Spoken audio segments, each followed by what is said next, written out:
So I was saying that gone are the days that entities or companies try to absorb or apportion overheads based on predetermined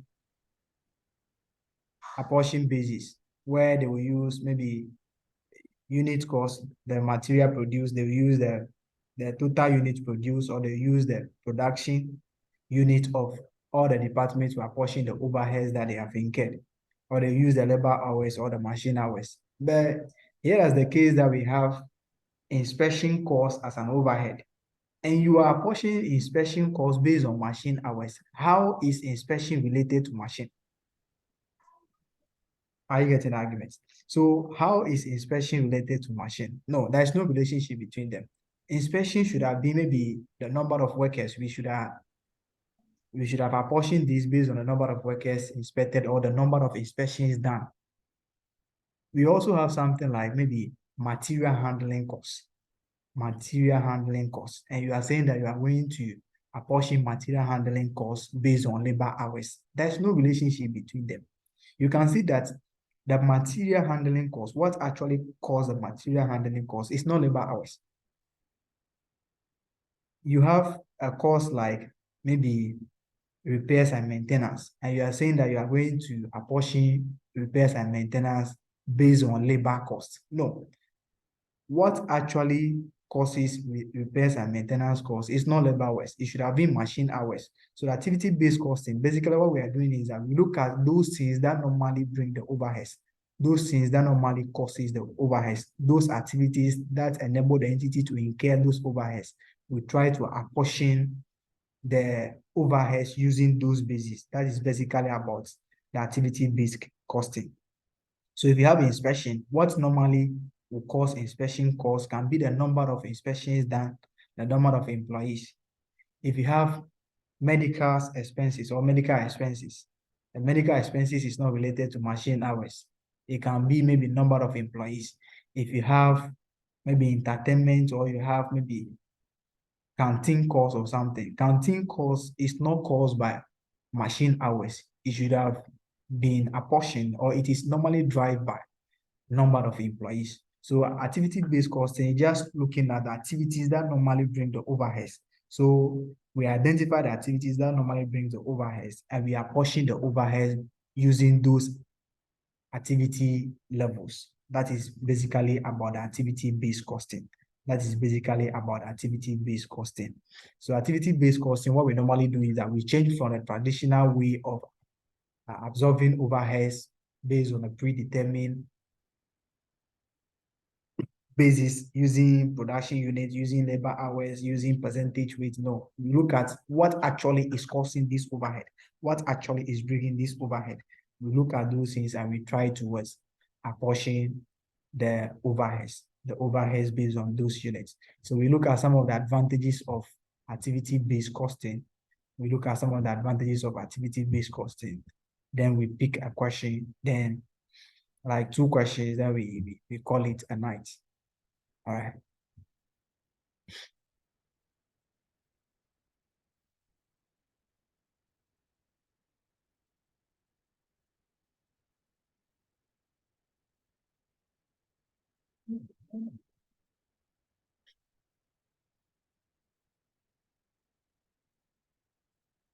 So we look at activity-based costing. I've spoken about activity-based costing already. Activity-based costing already. So these are some of the terms that you see. If you have time, go and read it. Go and read them. Me, I'm only concerned about advantages. Okay, advantages of activity-based costing. Advantages of activity-based costing. All right. One of the reasons why management accountants are more concerned about using activity-based costing is that for those traditional way of apportioning overheads, if you are apportioning the overheads based on machine hours, it means that the department with more machine hours will have more portion of the overheads, will have a greater share of the overheads. Meanwhile, the activity that is costing the overheads, that the department taking the higher one, has a less of those activities. Example is the inspection cost. inspection cost. Maybe one department will be having maybe 5 employees, one will be having 20, one will be having 25.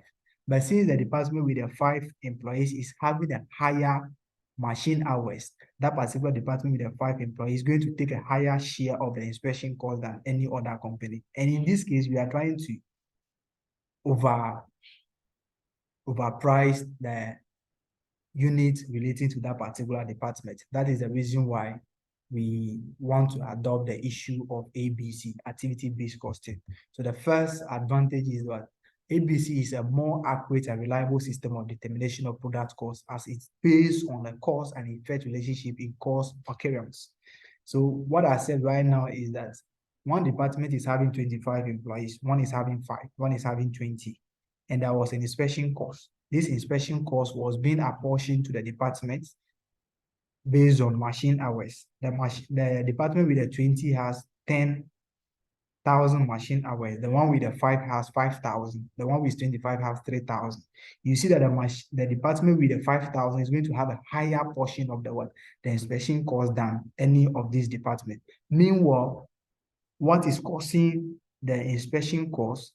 This department has the lesser portion, 5 employees. But if you should have used 5 employees, it means that this department will have a lesser share of the inspection cost. But since we are using a traditional base, this department, we are going to give a wrong inspection cost to this one. As a result, you are giving no accurate cost of the product of that particular department, because in actual sense, the inspection cost for that department should not be higher than any of them.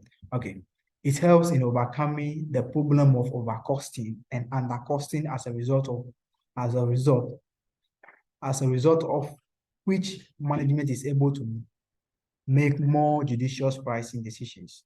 So what we are saying is that if you're using a traditional based costing, the department which is supposed to have a higher portion of the overhead based on activity that is bringing the overhead will not get it, because we are using a different measurement basis or absorption basis. So the department with the lower portion will have the lower overhead. The one with the higher will have the higher. But if you should have been using activity-based costing, this might not be the case. This might not be the case. ABC produces more meaningful information regarding cost behavior and hence enable management to exercise control. So when we relate the overheads to the activity that is bringing the overhead, management can take decisions to which of these departments or which of these units is having a higher portion of the overhead cost. It means that this particular department is having more employees than the other. So if they are having more employees, they need to have those number of employees. If not, the management will decide to transfer some of them to where they are needed. That is what we are talking about. So it helps us to analyze our cost, how cost changes under this, on which of these is having a higher, are they having surplus? If they are having surplus, what do we do? Do we have to transfer them and those kind of things? The analysis of overhead costs with reference to activities is conceived to be more realistic because distribution of overhead based on activities is an objective approach. It's an objective approach. Let's look at limitation of activity-based costing. Limitation of activity-based costing. Up to date, there is no evidence shows that if you are using activity-based costing, you are going to make profits. There is no evidence that if you are using activity-based costing, you are going to improve our profitability. But it's just an assumption that we are making that when you are using activity-based costing, it gives a clearer definition of the cost or the overhead than if you're using the traditional one. But there is no evidence to show that this will increase your profits. This will increase your profits.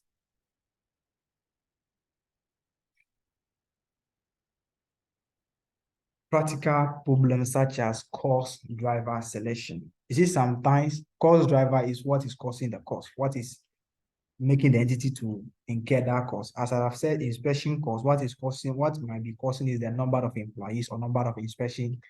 There are some of the items, choosing a cost driver for them will become something subjective, where management has to exercise their judgment. But in some cases, choosing a cost driver, you end up choosing a wrong one. you end up choosing the wrong one. So we also have a problem of selecting the cost driver. What is causing this particular overhead? What is causing this particular overhead? What is causing this particular overhead? Assuming we have the inspection cost. In actual sense, we are saying that inspection cost is the number of employees. They don't give any note to the inspection cost. In actual sense, this should have been caused by number of inspections done, but we are saying that this is related to number of employees. You can see that we are wrong in choosing the cost driver. That is what we are saying. That is what we are saying. So these are basically some of the advantages and disadvantages of activity-based costing. If you are learning activity-based costing, keep the advantages and disadvantages in your mind, and also the calculation. So these are some of the tutorial questions that you have to look at under the contemporary approaches. But we are coming to activity-based costing. We are coming to activity-based costing. What do we do? How do we go about activity-based costing? How do we go about activity-based costing? So the first thing that you have to do under activity-based costing is that you have to determine the cost driver. What is making you to incur this cost? In most cases, the question will determine, or the question will give you an idea about the drivers. So you just choose the one that you think is appropriate. So what do we calculate for activity-based costing? Our focus is only on the overheads.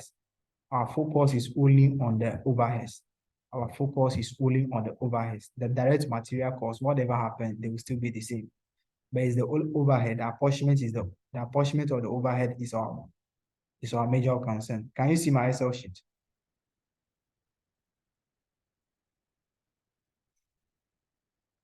Philip, can you see my Excel sheet? Philip.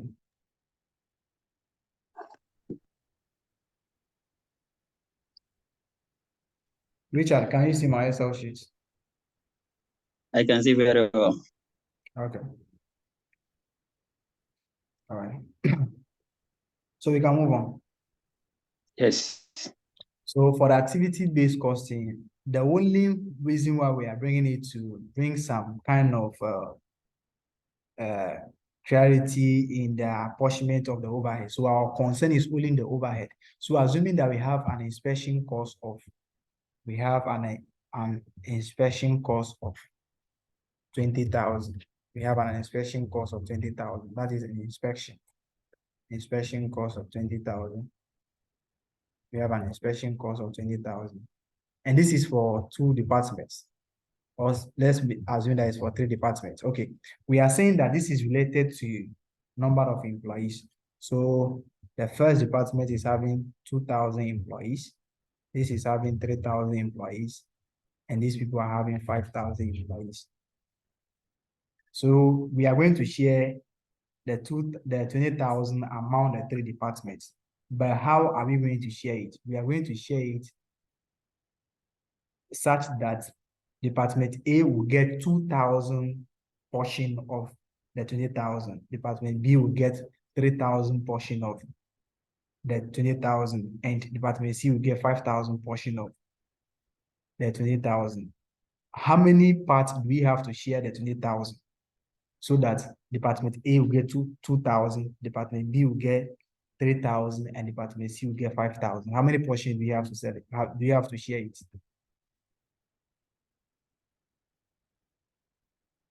Richard, we have 20,000 that we are going to share. Department A will get 2,000, Department B will get 3,000, Department C will get 5,000. How many portions do you have to share this?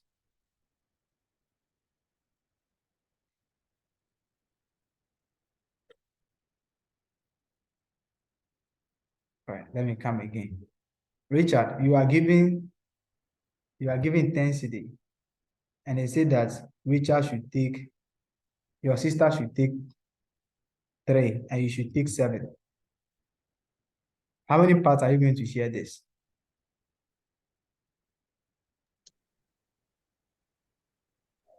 Two parts. No, it can never be 2 parts. If you are sharing at 2 parts, it means that one person will take 5 cedi, one person will take 5 cedi. Oh, okay. It should be 7/10 and 3/10. Okay, it means that you are going to share this into 10 equal parts. You are going to share the 10 cedi into 10 equal parts. Then your sister will take 3 parts, you take 7 parts, isn't it? Yeah. So what we normally do is that this is a ratio 3:7. So we just add the ratio to get a 10. But the assumption is that how many parts can you share the thing given to you so that someone will take 3, someone will take 7. It is 10 equal parts. Your sister will take 3 cedi, you take 7 cedi. So how many portions are we going to share the 20,000 inspection cost so that one person will take 2,000, and one person will take 3,000, one person will take 5,000? How many portions? It will be 10,000 parts. What we normally do is I just add the number of employees. Just add the number of employees. Are we there? Are we okay with the 10,000?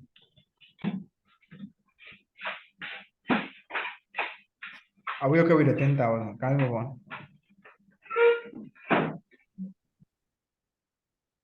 Are we okay with the 10,000?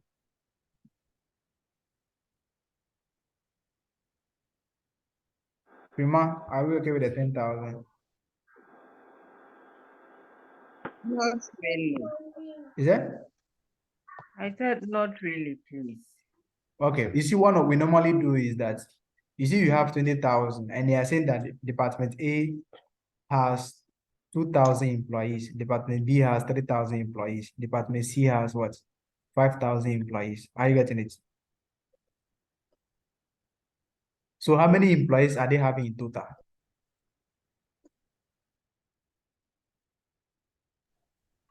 10,000. 10,000. So the inspection cost, which is 20,000, was incurred in respect of 10,000 employees, because this is the cost incurred for the 3 departments.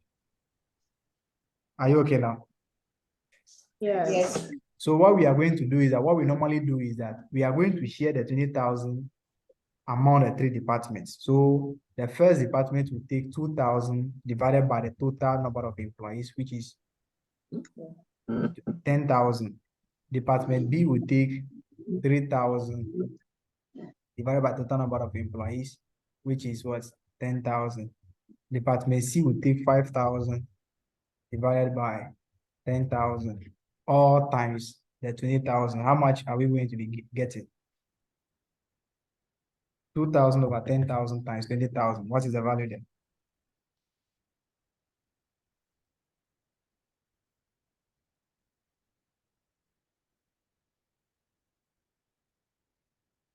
How much are we getting?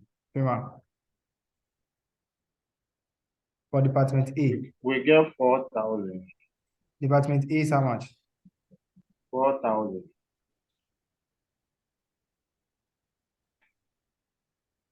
4,000. Okay, Department B is how much? 6,000. 6,000. Okay, Department C is how much? 10,000. So if we add a total, how much are we getting? 20,000. So you can see that we have shared the 20,000 among them in the proportion of what? The number of employees. So that is what we do. So for you to calculate this, very simply what you do is that you add the cost drivers. If it is 2,000 units, you just add all the units for all the departments and you get a total units. So for you to apportion the cost is the individual unit over the total unit times the overhead cost. Some people, they can also say they want to calculate the absorption the assumption rate or the absorption rate, which is 20,000 over 10,000. It means that one employee will be 2 cedis. One employee will be 2 cedis. So you just count how many employees does A has. Is 2,000. So 2 times 2,000, 4,000.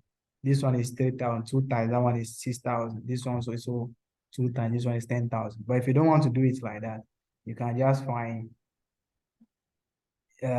each number of employees in each department over total number of employees times the cost that you are sharing. That is how we go about the apportionment of the overhead and the activity-based costing. Under the activity-based costing. Are we okay there? Prima, are you okay now? Boss, please, we are not okay. Oh, the screen, we don't know which screen is that. Which one? The screen we are seeing on your screen is like it's FR. FR. It's talking about earnings per share or Right something. issue and after the It's issue. about earnings per share, those stuff. All right, this is FM. Sorry. Ayo. So we do this too in FR. You don't know. I said, me, I'm not doing FM, so I don't know what it is. So when are you going to do the FM? Later. Later is when? Oh, later. Later is when? After this. Okay, now that you are talking, later is when? Messi. After this. After Okay. MA. After MA. Now that you are talking. That is Kati. Yes, please. Okay, maybe you come and meet me in that class and see. All right. Okay. We do those things in the FM too. Oh, okay. It's not only in the corporate reporting. All right. It's not only in financial reporting. Sorry. All right. Okay. So this is the screen now. I hope you can see. So please, can you go over because we didn't see what you were doing. But you are hearing what I'm saying. But seeing is believing. Let's move on. Now I'll go over again. Don't worry. Okay, thank you. All right. So I'm saying that the inspection cost was what? 20,000, isn't it? And this should have been apportioned on the number of employees. So the department A has 2,000 employees, department B has 3,000 employees, department C has 5,000 employees. What we normally do is that we find the total number of employees for the company or for the three departments. The total number of employees will be 2,000 plus 3,000 plus 5,000, which will give us 10,000. Are we there? Yeah. Katia, are you there? Yes, please. Okay. So the 20,000, which is the inspection cost, was incurred relating to 10,000 what? Employees. This is the total inspection cost for the three departments.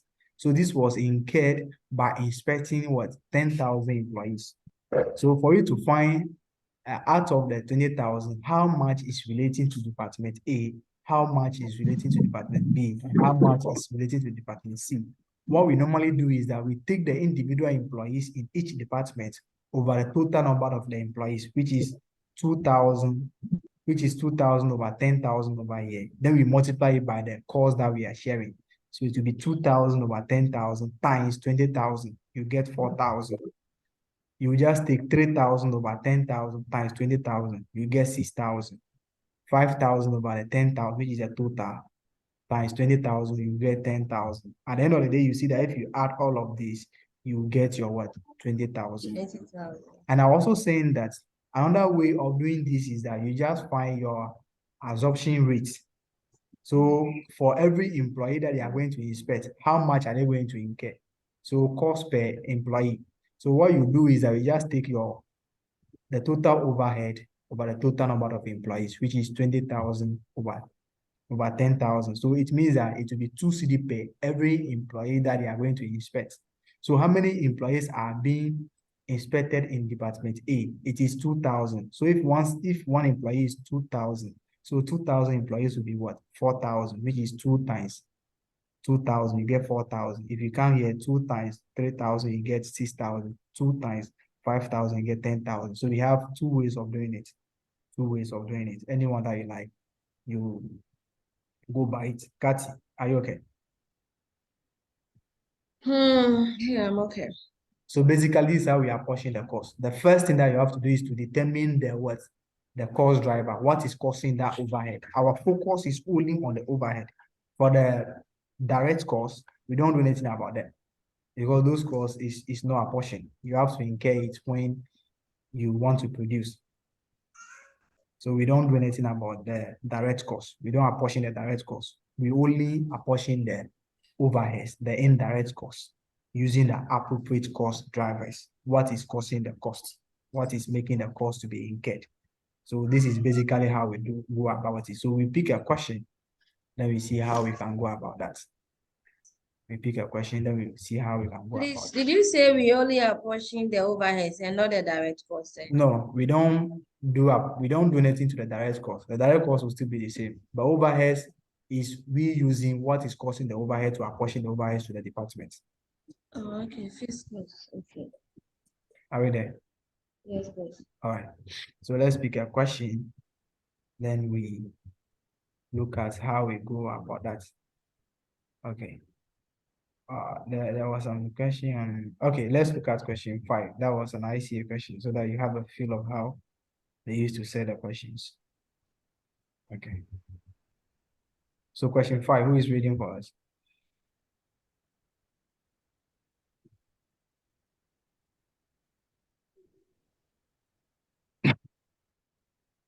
Question 5, who is reading for us? Question 5. Okay.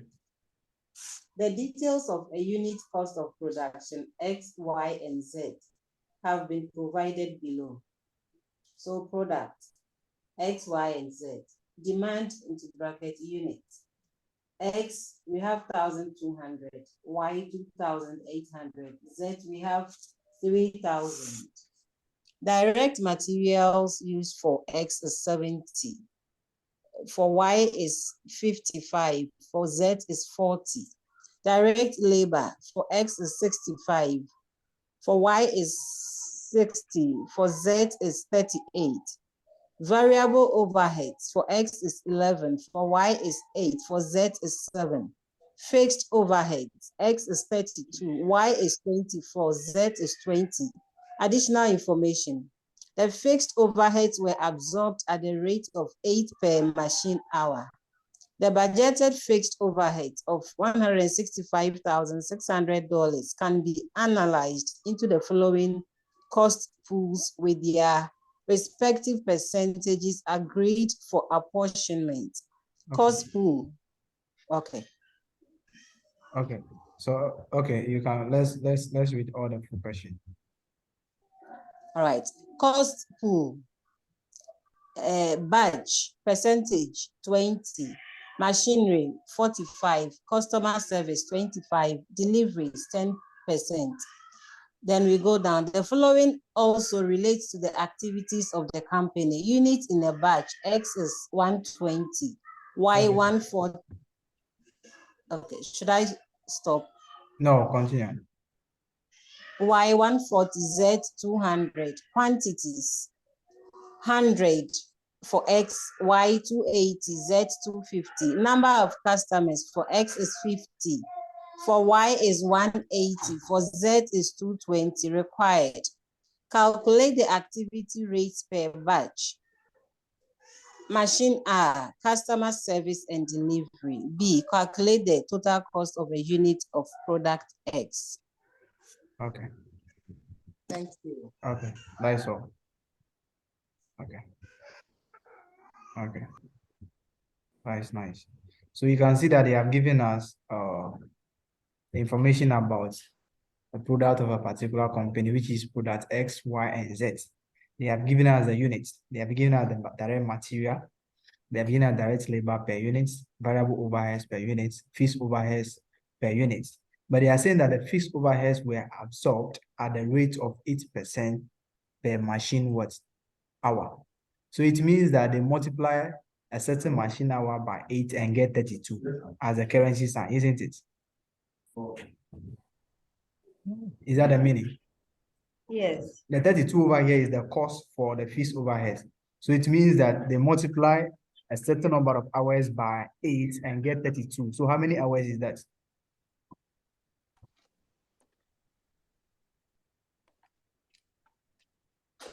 Four. It's 4 hours, isn't it? So for product X, they use machine hours, 4 hours of machine per unit for product X. Let's count product Y. 3. Let's count product Z.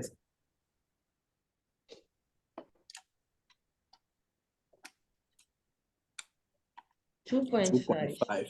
2.5. Do you know how we normally we got the 4 and then the 3 and the 2.5? Yes, please. Okay. The assumption is that for you to get the fixed overhead cost, which is 32 over there, fixed overhead cost is gotten as machine hours times 8 cedis. So if you are looking for the machine hours, just divide the 32 by the rate, which is 8 cedis. Then you get the machine hours. So it means that if you multiply the 8 by 4 hours, you get the 32 back.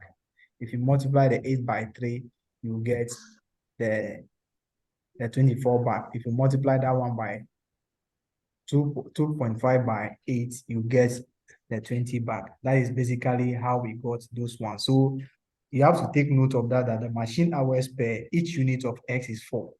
For Y is what, 3, and for Z is what, 2.5. Are we okay there? Okay. Hello. So yeah, So it's like they use 4 hours to produce a single unit of X yes,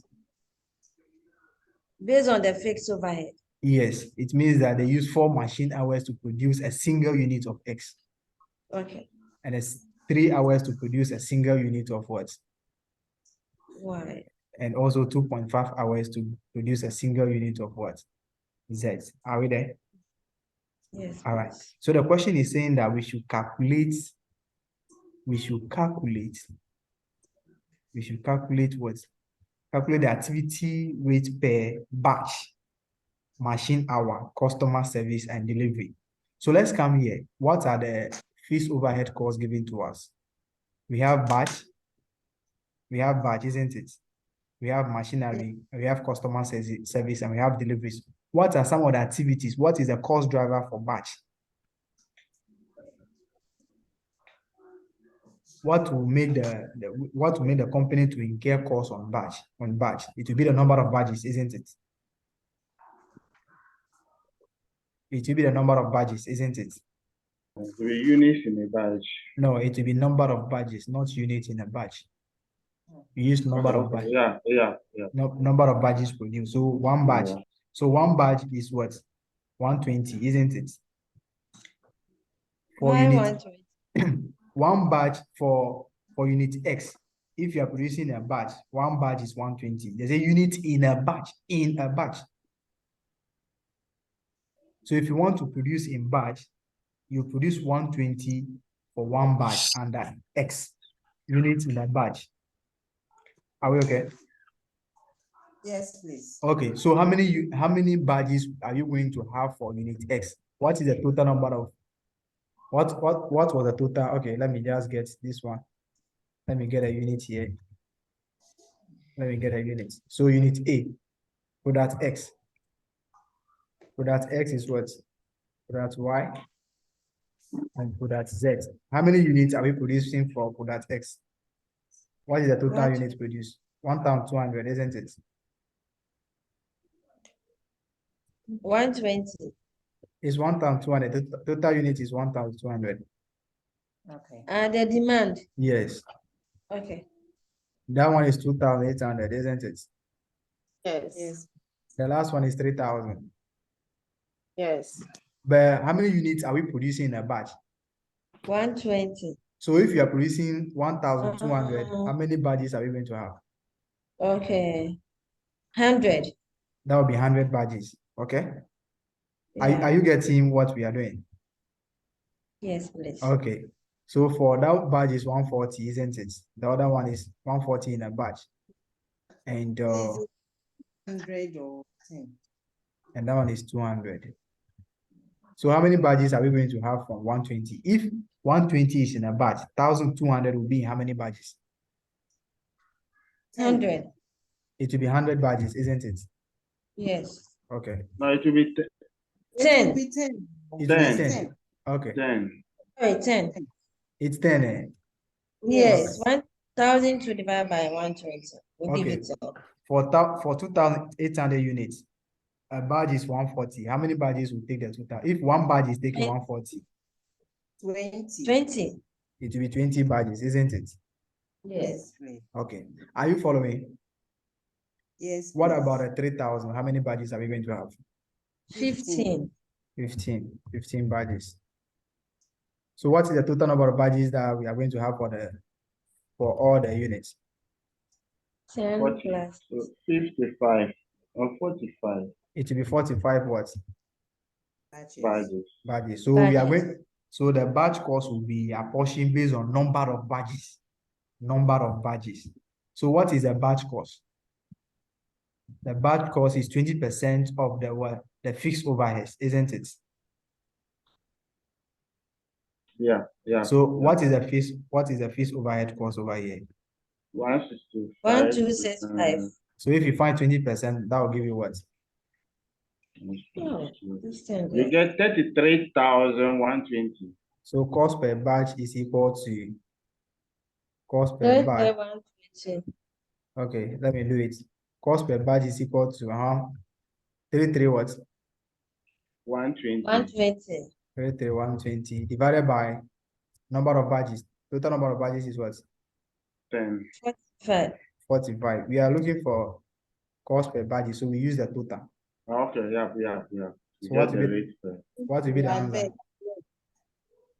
Please, 3120. How did we get this one? I'm lost. Don't worry, you come back. Okay. They say that the budgeted fixed overheads of 165,600 can be analyzed into the following cost posts within their respective percentage agreed for apportionment. So it means that the 165,600 badge will take 20%, machine will take 45, customer service will take 25, deliveries will take what? 10%. Okay. So just find 20% of that particular amount is how much? Oh, okay.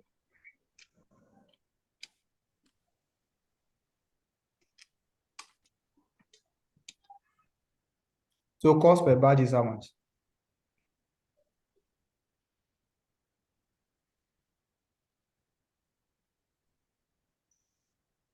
Seven 36.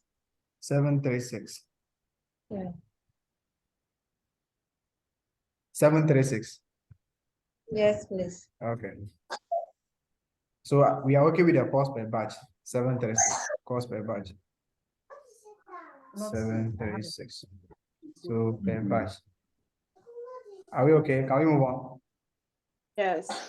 Okay. Okay, let's move on to the next one. What is the next requirement? What is after the cost per batch? What are they asking us again? 166. Machine hours. Okay, cost per machine hour, isn't it? Oh, okay. So we use the same format. Mm.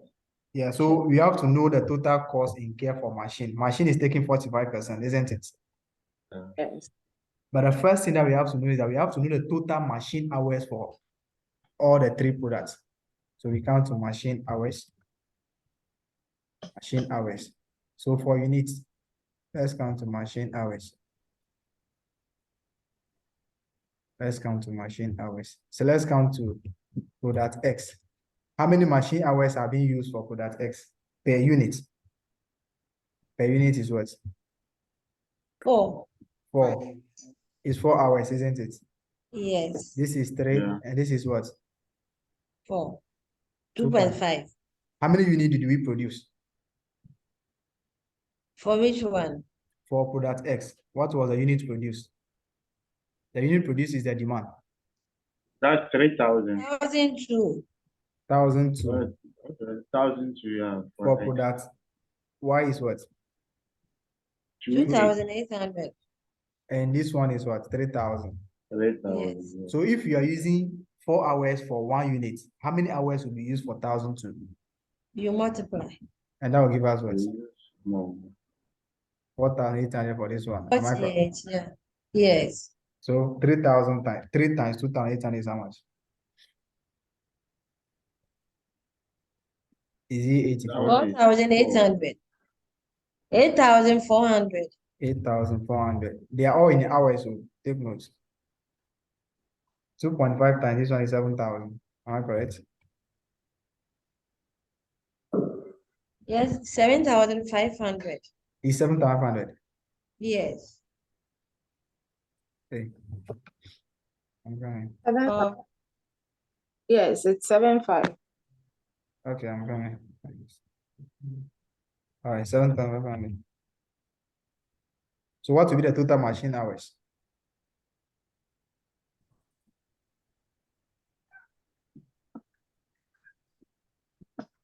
20,700. 20,700. So that is the total machine hours, isn't it? What was the Yes. total cost incurred on the machine? What was the total cost incurred on the machine? Machine is taking 45%, right? Yes. Yes. So what will be the cost relating to the machine? So 45 times the 165, 600. Now,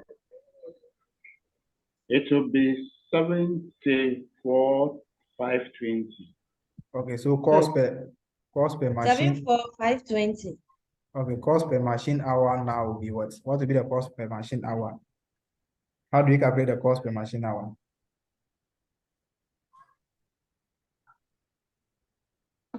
How do we calculate cost per machine Divide hour? it. You It will be- divide the 7 by the divide- 45. I'll divide the 74,520 by the 45. no. No, by the total number of factory hours. Okay. The total number of machine hours is what? 20,700. The total cost incurred is what? The total cost incurred on the machine is what? Can you please One take that six- slide again? Because I'm I'll- not getting. Don't worry, I'll take it. It's 74,520. Okay, divided by total machine hours.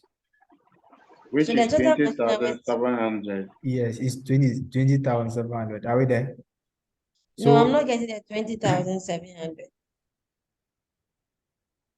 But Oh, okay, you okay. mentioned 4,800 and 8,400. Okay. Okay, those are the total machine hours. So you can see that how we calculated the cost per batch is total cost incurred on a batch, or total overheads divided by total number of batches. That's how we calculate the absorption rate per batch. It's because for the presentation. See, we are not getting it for that. See, so maybe you should put the total maybe somewhere. See, so this is machine hours. So Okay, that's the let total me- machine hours. let me put The the total here. presentation. Yes. Okay. Okay. Are we okay now?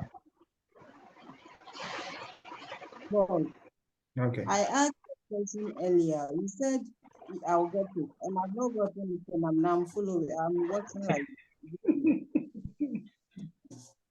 Who is that? It's free.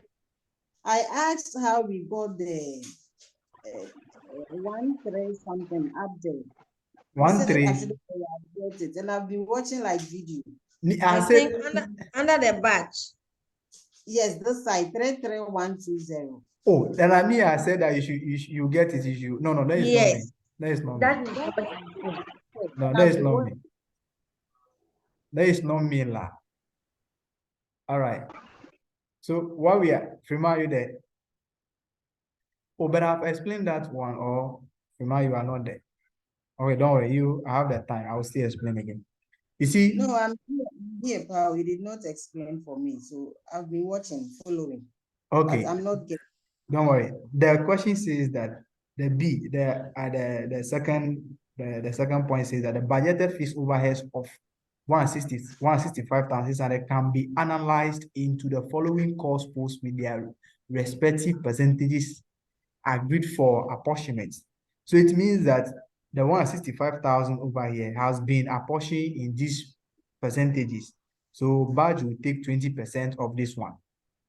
So if you have calculator there, take 20% of this particular cost. What are you going to get?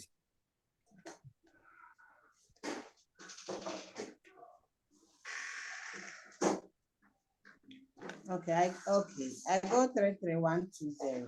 Take 45%. What are you going to get?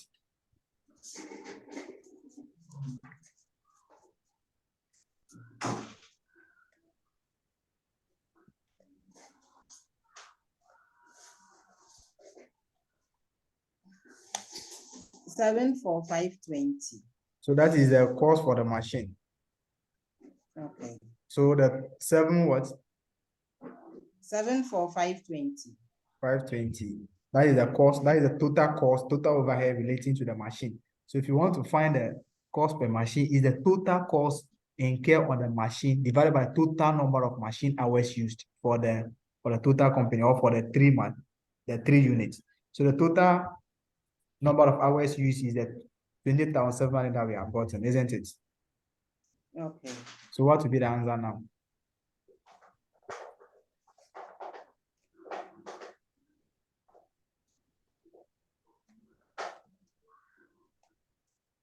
Uh, 3.6, please. 3.6. 6. So for every hour used, the company is going to incur 3.6. So that is the cost per machine hour. What is the next one? Customer service. If you are here that you are not getting us, ask question on.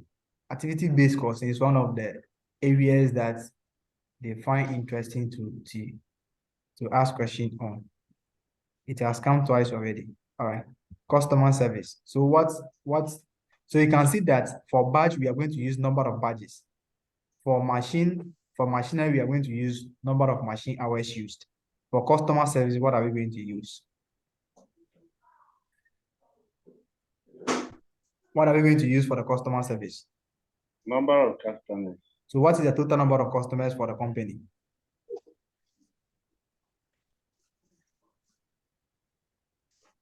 $450.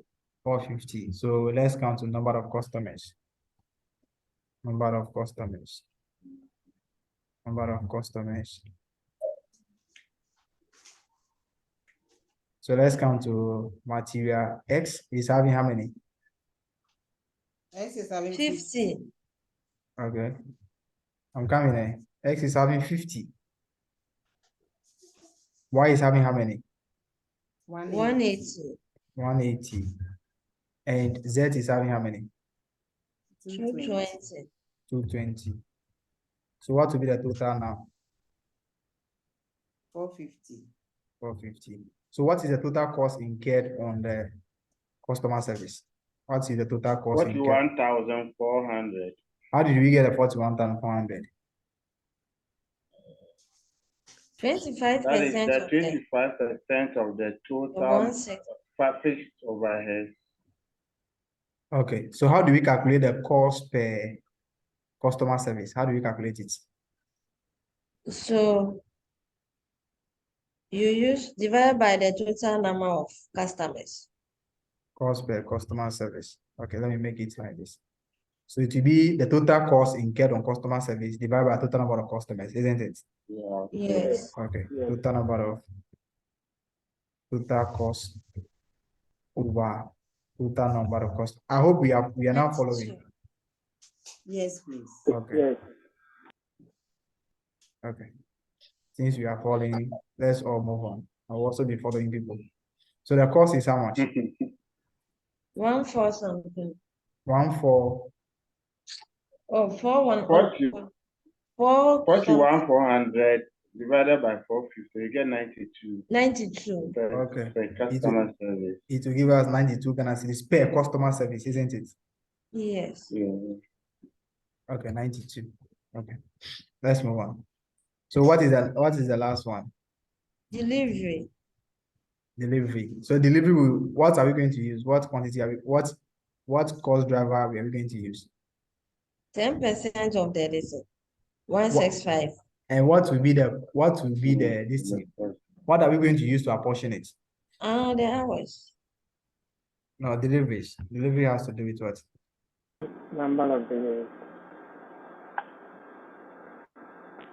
Number of customers. No, delivery. No, it should be demand in units. No.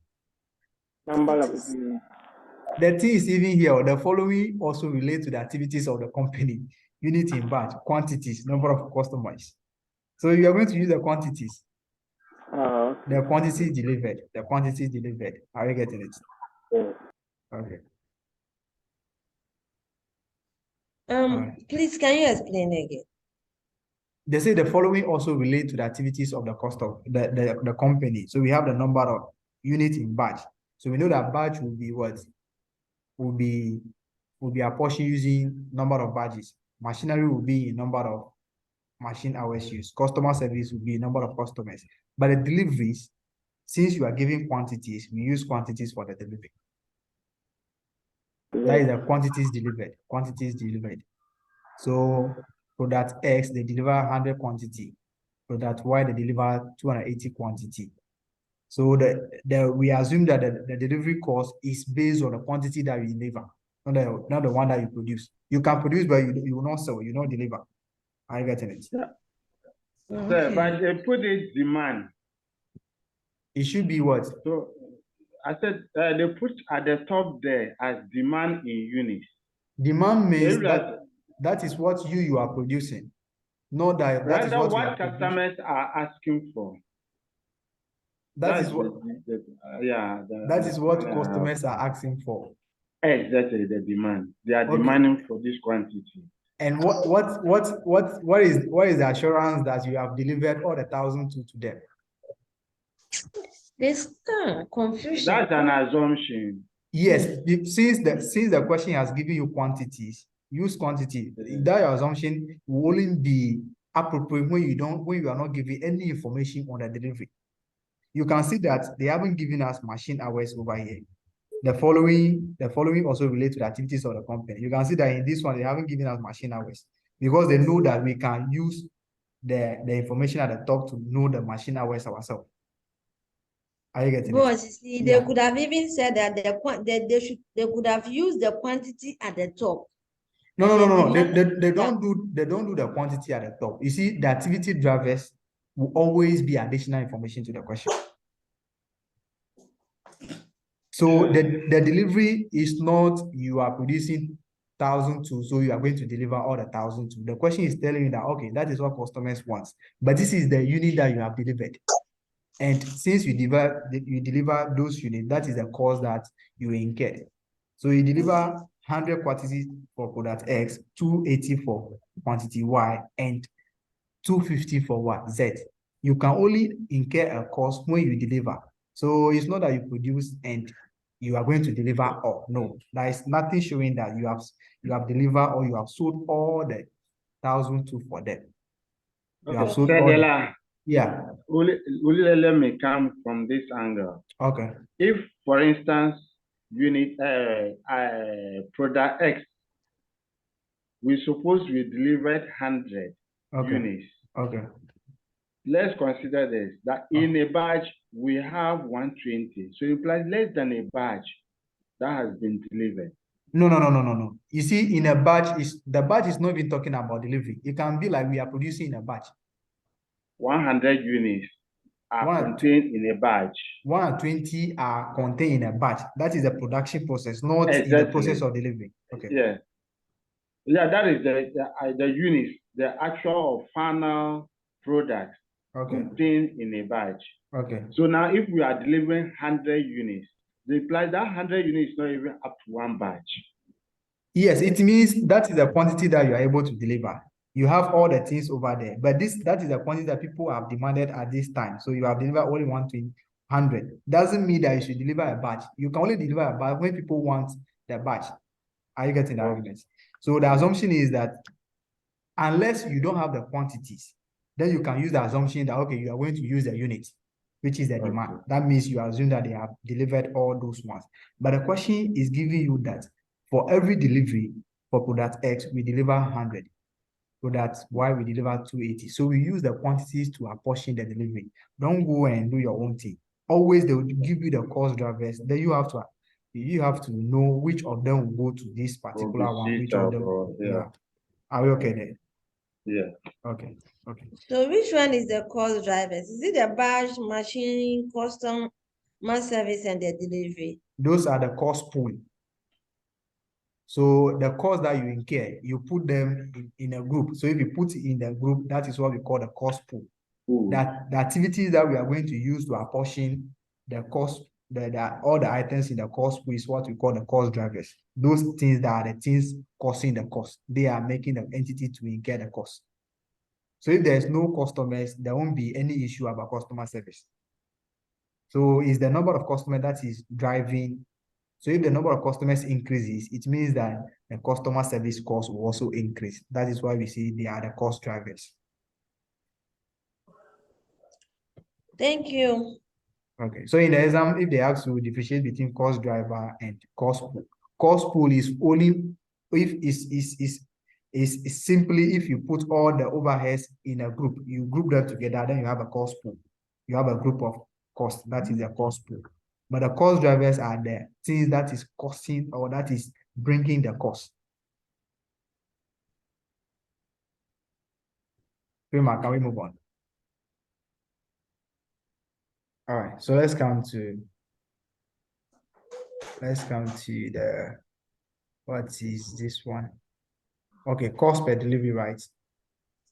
So this will be done in quantities. We use quantities to apportion it. Quantities, sorry.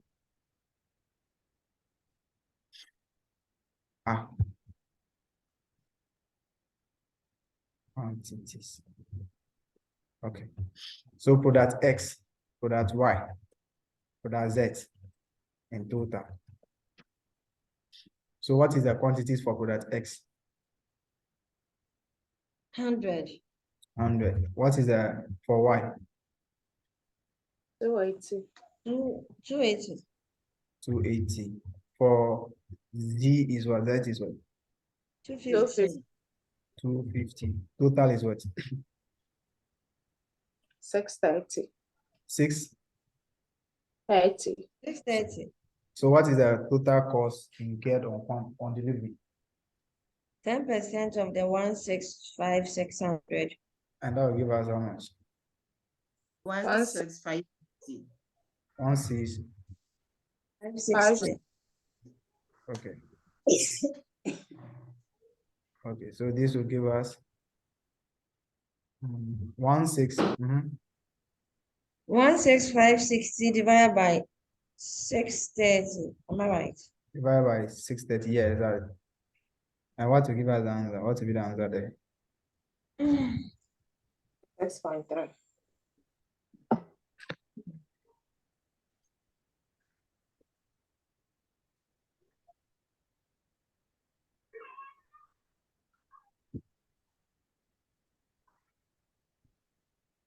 No, see, you've written 165560. 1655. So the 5 should be only 1. Yes. All right, sorry.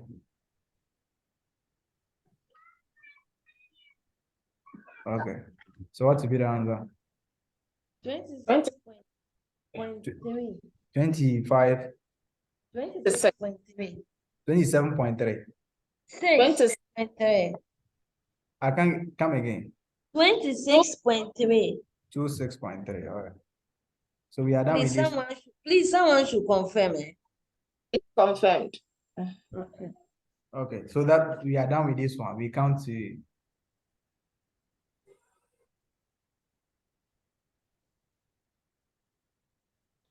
But sir, I want to ask a question. okay. During exams, are you supposed to present it like this? Are we supposed to present the solution like this? No, the only thing that will give you the answer, they're just interested in the answer. So you just have to show your working, how you are going to get the answer. That is the only thing that they're interested in. Oh, okay. Boss, you see, some of us sometimes the presentation that we are not able to do, and then we are where we are today. Okay. Who told you that? Who told you that is a presentation that is keeping you at where you are? Oh, sometimes you don't present it No, well. no, no, You no. just It's not about it's not about presentation. It's about you getting the accurate figure. Because me, I don't remember going to exam and do nice presentation. I can just work from here to this place. It's about getting the figure. So it's not about, we don't have any. So I can just put the final figure there and I'm okay. How did you get a figure? You have to tell us. You have to tell the That's examiner. what I'm saying. So if you don't do it well, how would the examiner also understand the mark? And that is not about a presentation. Presentation, what she's saying is that you like have a format for you to present your work. Or is that not what you're talking about? There should be a format for presenting your work. Is that not what you're talking about? No. No, the person who said the presentation, not you. Forgive, answer. Kati. I'm not the one who asked that. I am talking about the presentation. The one who asked, I don't know who asked, but I heard somebody asking. Is that Kati or who is talking now? Kati. Yes, please. Okay, Messi was the one who asked the question. Okay, Messi. What presentation are you talking about? I was asking that the way we are presenting it, can we Mhm. do the same in exams? That means you're And then talking you about the format. Yes, the format that we are Okay. using now. And then you said they need the final answer, so we can use this as workings. Okay. And I'm telling you that it doesn't matter how you present it. The way you are able to get the answer, that is what they are saying, isn't it? Oh, okay, yes, that's what you said. So if you present it from Togo to Accra or from Accra to Togo, they're only interested in if you get 26.3. How did you get a 26.3? Tell us. That is the only thing. Okay. So we don't have a format of doing this. I don't want to give you something that maybe you'll be suffering to. No. The way you will be able to get the 26.3, that is the only thing. Don't write 26.3 over there and go. How did you get it? Are you getting it? Yes. So Kati, are you okay now? I'm okay. All right. Let's move on.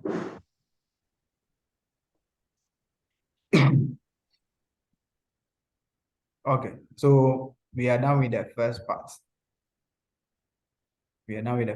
So the second part is calculate the total cost of a unit of product, what? X. Calculate the total cost of a unit of product X. So how do we find a total cost of product? Total cost of product is what? All the cost incurred. Okay, variable cost plus what? Plus the fixed cost, isn't it? Yes. Okay. Computation of total cost. So we start with, is only product X that they're talking about? Yeah.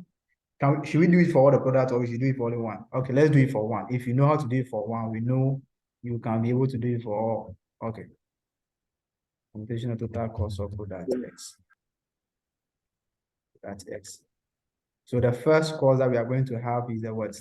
What will be the first cost that will come? Direct mat. That direct material cost, isn't it? Yeah. Yes. Direct material. Okay, let me put the currency sign here. Okay, direct material is how much per unit? 70. 70.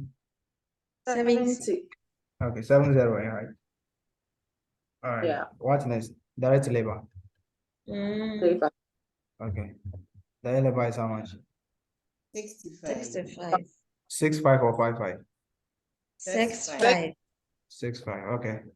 What's next? Variable overhead. Yeah. Okay, variable overhead.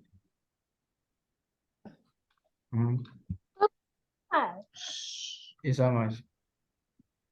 11. It's 11, isn't it? Yes. All right. So what I have to I will show you how to get the cost per unit for the overheads. Very simple. How to get it, very simple. But if you also want to get it on unit basis, what you are going to do is that you have to divide all of them by units. You have to multiply it before you divide by units. Okay. But what we do is that let's count to overheads. Let's add all of these ones. Add all of these ones. Add them, let's see the total.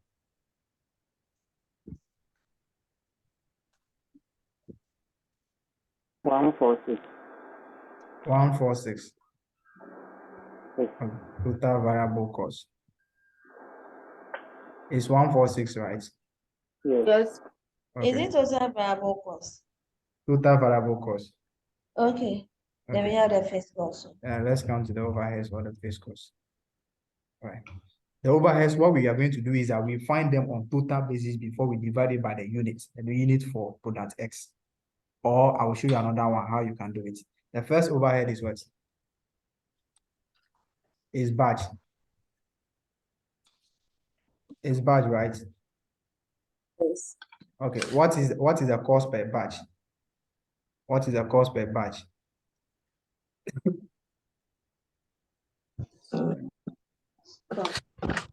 What is the cost per batch? 2.5. Cost per batch is 736, isn't it? Is it 736? Yes, please. So how many badges is product X having?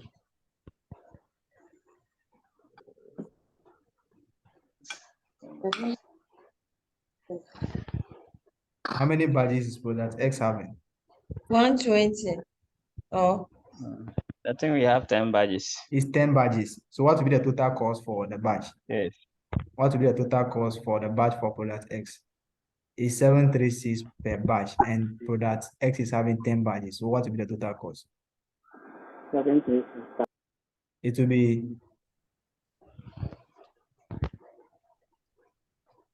be what? 7360.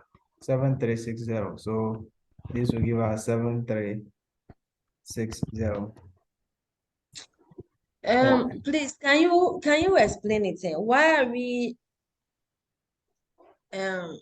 dividing it and the rest? I want to get it, please. We didn't divide anything.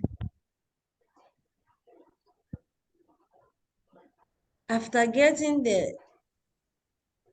I thought that when you want the cost of the item, you add all the cost, then you divide it by the units that you produce. Okay.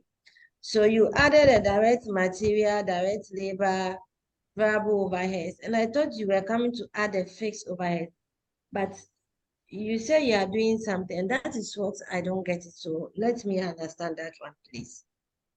So you are saying that you understood the 70, 65, 11, and you have 146. Yeah, I'm okay with that one. And that is total variable cost per unit. I'm okay. Okay, so we are coming to find the overheads, but the overheads we are going to find it on total basis. Then we come and divide it by the unit for that X and get the unit. Then we come and add it to the variable cost. Then you have the total cost. I'm coming in. Yeah. The fixed overhead, the 32, is it not the total cost for it per unit? The 32. Yes. What is the 32? Fixed overheads, 32. Or No. Fixed overheads, that one they are using a traditional method. That's why they got a 32. So we are now using activity-based costing. So I'm not getting it. That is my problem. So it means that they are using machine hours for the apportionment. So they use machine hours to get a 32. That is a traditional approach. But we are now using what? Activities-based costing. So if you're using activity-based costing, we use the one that we have got. We know that badge will be apportioned using the number of badges. So we apportion the cost relating to the badge based on the number of badges. And that's what we are doing. So product X has 10 badges and cost per badge is 736. So what will be the total cost for product X? We multiply the 736 by the number of badges. Then we have 7360. So the 32 over there, forget it. They are not using, we are going to prepare this cost per unit for product X using activity-based costing, not the traditional one. Okay, so since we are using the activity, Yes. so when we get to the fixed overheads, okay, Yes. Yeah. we do it according to the pool that they have given us. Exactly. Okay, so you want the fixed overhead for the batch, For the and batch, then machine, we and get then a customer service, and then the the delivery. delivery. That is on a total basis before we come and divide by the number of units produced for product X. Then we get the overhead cost per unit. Then we come and add it to the total variable cost per unit. Okay, so I'm not taking you back. I beg you. I just want to, and for costing, I didn't do costing, so it's like I find it a bit difficult. So please pardon me. So the batch, the 20% of the 165,600. Okay. Is the cost for the batch. Is the cost for the total product, which is product X, product Y, and product Z. So we will look for 20% of it. Okay. That will give us how much? 33120. Yes, please. And this is incurred for the total company, not only one product. It is for the 3 products. And this cost will be apportioned based on the number of badges. And all the 3 products has 45 badges, it means that we are going to share that cost over 45 badges. So one badge, if you're producing one badge, it is 736. So product X is producing 10 badges. So what will be the total cost for product X? That is where we have 10 times 736. That is the total cost relating to product X. If you want to get product Y, it is 736 times 20 badges. If you want to get for product Z, it is 15 times 736.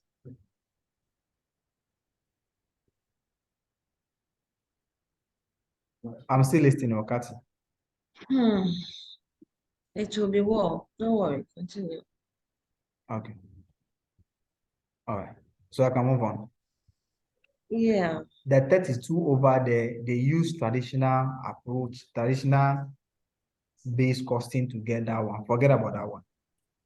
We are using activity-based costing to determine the cost. All right, let's move on. So can I ask you something? After getting the 20% of the 1/6, that is the total Okay. fixed overhead, can we Okay. multiply it by the 4 hours and that? Can we do that? Why do you want to multiply by 4 hours? That is not machine hours. That cost is relating to batch, not machine. Okay. So that is why we are multiplying by the 10. That is if you want to get a cost.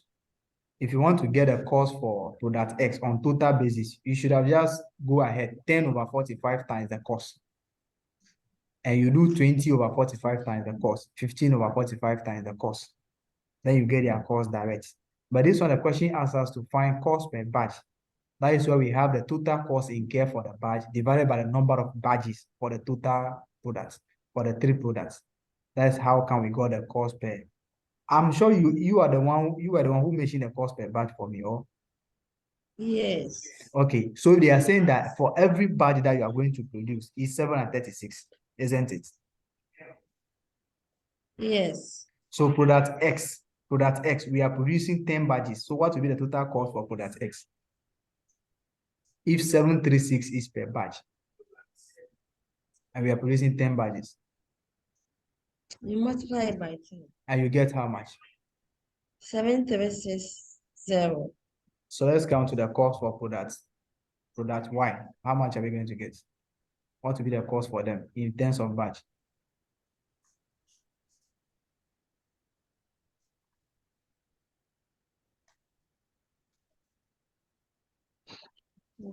Unless you go down for me to see. No, the 20 badges is there, 736 is there.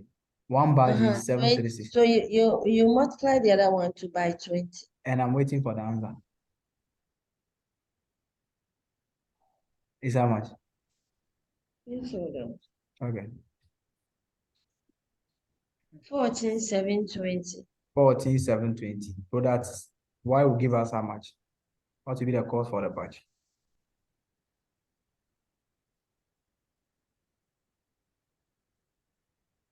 $11,040. 11,040. 0. 040. Add all. What will be the cost?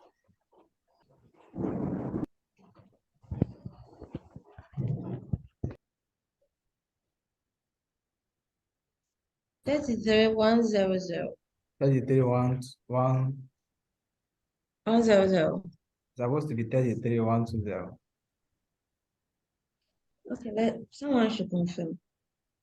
Because 60 plus. Yes, 33,120. Yes. Okay. Sure. You see, this 33,130, the company has first apportioned it on machine hours, which is very wrong because machine hours has nothing to do with batch.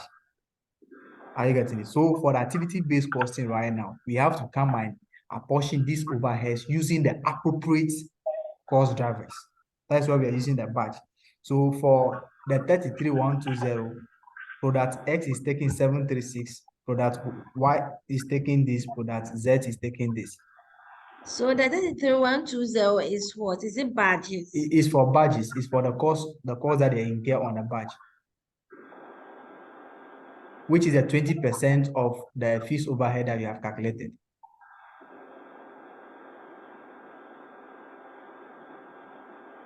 Okay. So for all the 3 products. Okay. The 33,120 is for all the is for all the three products. But how did this, how was it incurred? How do we apportion it? How do we apportion it? We apportion it using the appropriate driver. But the company was using machine hour. Machine hour has nothing to do with badge. So that is why we are using number of badges. So the 32 that they have put over there is just forget about it. That one was on traditional based costing. We are using activity based costing. So we use only the cost drivers to apportion the overheads. Okay, so in producing a batch, Yeah, we incur this one. we incur 736. So if you are producing 10 badges, it's 7360. If you are producing 20 badges, 14720. If you are producing 15 badges, 11040. Okay. Okay. So the batch, Okay. so the batch cost for X is 7360. That is the total batch cost. Can I move on now? Yeah, that is the total batch cost because we produce 10 batch. Okay. And one badge is 736. Can I go now? Okay. Okay, let's come to machine. Let's come to machine hour. Let's come to the cost incurred of machine. What is the cost per machine hour? What is the cost per machine hour? 3.6, isn't it? 3.6. How many hours Yeah. are used for product X? 4 hours. No. What is the 4 hours for 1 unit? We produce 1,002. So total hours used is what? 4,800. So what will be the cost? What will be the machine cost? If 1 hour is 3.6.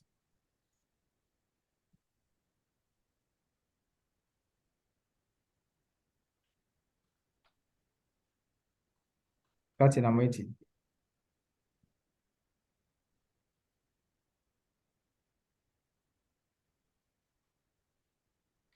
Kathy, are you there?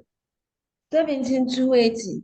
17,280. So that is the total cost relating to what? Product X. So if you count product Y2, you multiply the total number of hours used over there by the 3.6. Product Y2, you do the same thing. 17 what? 17,280. 280. Okay. Let's come to the next one is customer service, right? Yes. So the customer service, what is the cost per customer service?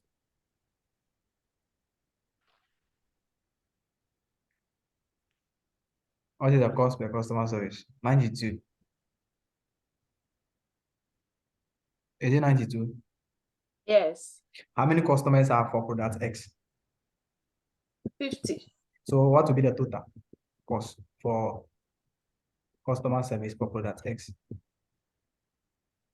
4,600. 4,600. 100. Okay, 4,600. The last one is delivery, isn't it? Yes, please. What is the cost per delivery? 26.3. And what is the number of deliveries done for customer for quantity X or for product 100. X? 100. So what will be the total cost there?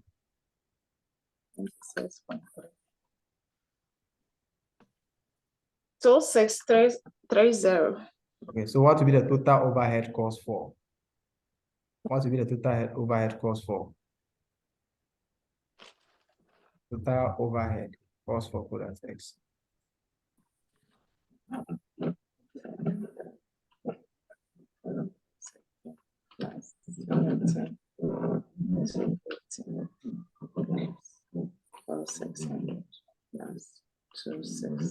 Kathy, are you there? Okay. 870. 81. 31. 31. 870. 870. This is the total cost incurred for how many units?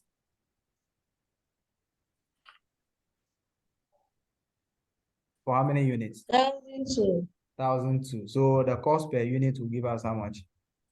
We divide by 1,002, right? Yes, please. Okay. So divide by 1,002, which is the number of units. 56.6. Number of units. That will give us how much? 26.6. 26 point what?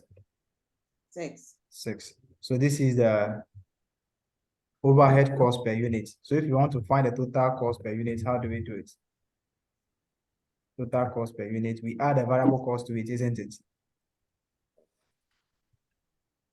This is the overhead cost per unit or indirect cost per unit. So if we add the total variable cost to it, total variable cost per unit to it,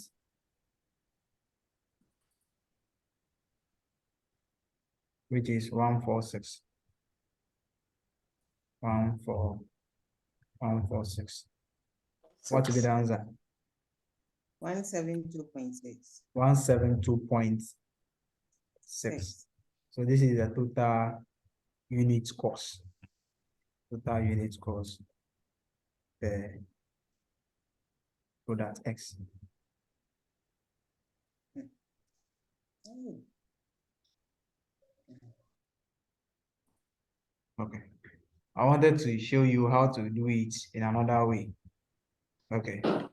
So if you want to do it in another way, what you are going to do is that after getting the batch cost, then you divide from this place by 1,002. You divide from this place by 1,002 so that you'll be getting the units for them one by one. So let's try that one and see. 7,360 divided by 1,002 is how much? It will waste time. So 6.1. 6.1. Okay. 17280 divided by 1,002. 7,287 divided by 1,002. 14.4. 14.4. 4,600 divided by 1,002 is how much? Divided by 1,200. 3.8. 3.8. 2,630 divided by 1,002 is how much? 2.2. 2.2. Add all. How much are you getting?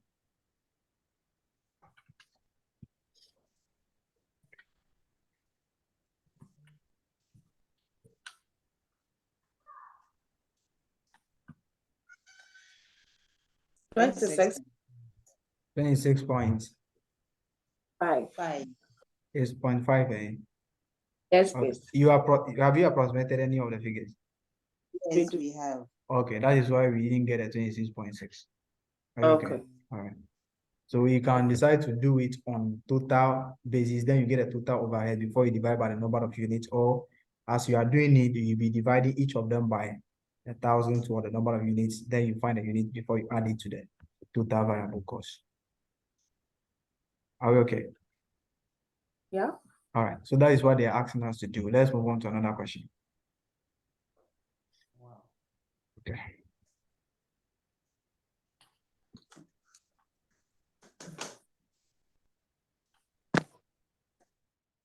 Okay, let's look at question now. Question 6. Maybe let's solve another or maybe additional to question.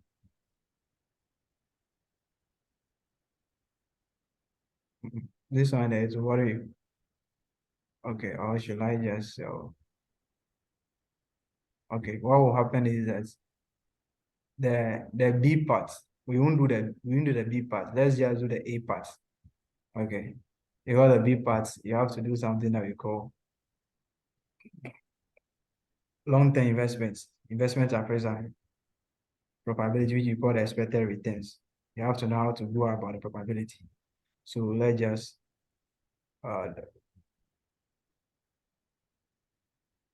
okay. So we just do the A part and we forget about the B part. Okay. So the A part is calculate the unit cost of each product using the proud product costing approach, which is a traditional cost. Okay, activity-based costing method. Let's move on. Okay, who is reading the question?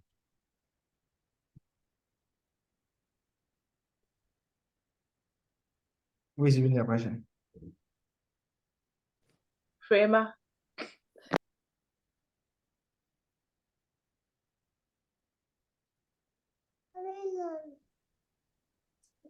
Please, my madams are here. Which question, please? Question 6. Yes.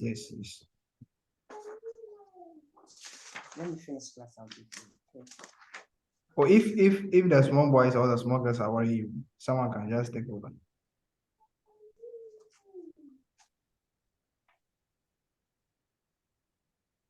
Okay. A manufacturing business makes a product in 2 models, Okay. Model M and Model M2. Details of the 2 products are as follows. Okay. Annual sales for Model 1 is 8,000 units. Model Okay. 2 is 8,000 units. Okay. Number of sales orders. Model 1 is 60. Model 2 is 250. Sales price per unit. Model 1 is $54. Model Hey. 2 is 73. Are you sure you're reading the question 6? Huh. Yes, please. Hey. The figures that you're mentioning is different from the figures that I have here. Yeah, it should be Steadico Nigeria Limited manufactures and sells 3 products. Oh, okay. And so, okay, this one is question 6. So, At your end. At your end is question 6. I just leveled up. I was. Oh. There's another question 6 somewhere. After this 6, 4, 5, 6 again. I didn't level the questions very well. Don't worry, I'll do it. Don't worry.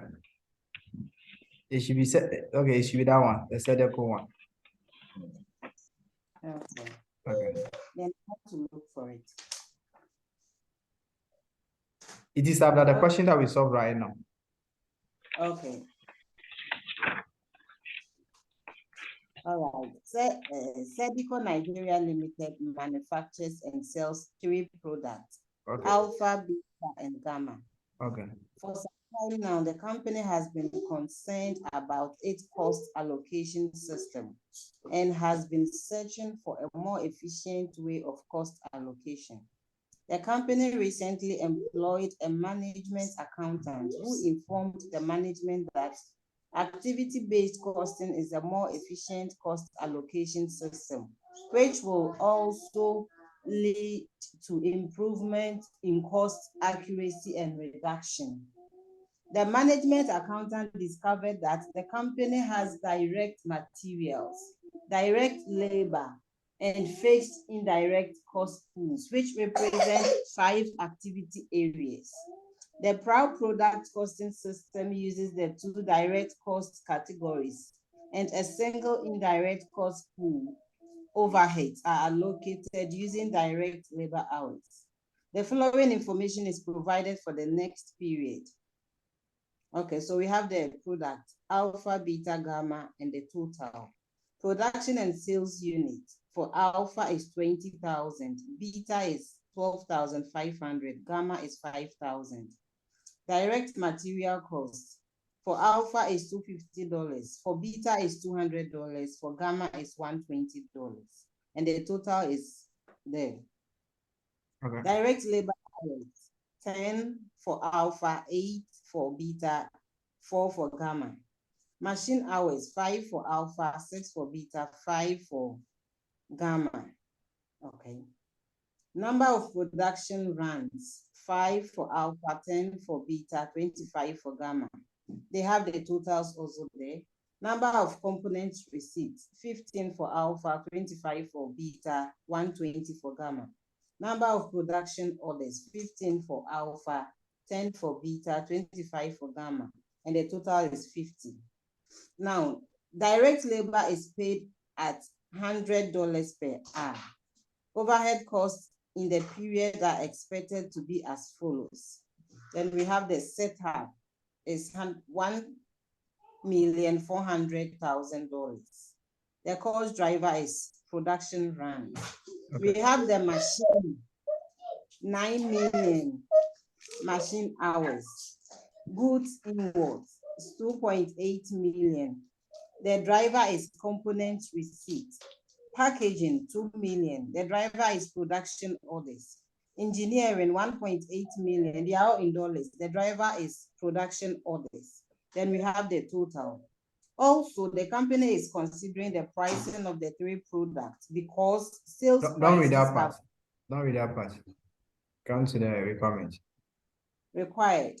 A, calculate the unit cost of each product using I, proud product costing approach. That's the traditional cost. And then the II, the activity-based costing method. Then the question B is compute the expected Forget sales about that price. one. It's related to the other parts. Okay. So we are only interested in the A. Okay. So the A is we should use the costing method that the company is using before. That is the A, the proud product costing approach. That is a traditional one. What was the company using to apportion the overheads? What were they using first? If we read the last part, the proud product costing system uses the 2 direct cost categories, a single indirect cost pool, where overheads are allocated using direct labor hours. So the company was apportioning overheads using direct labor hours. That is what they are saying. So we should use that approach to determine the cost.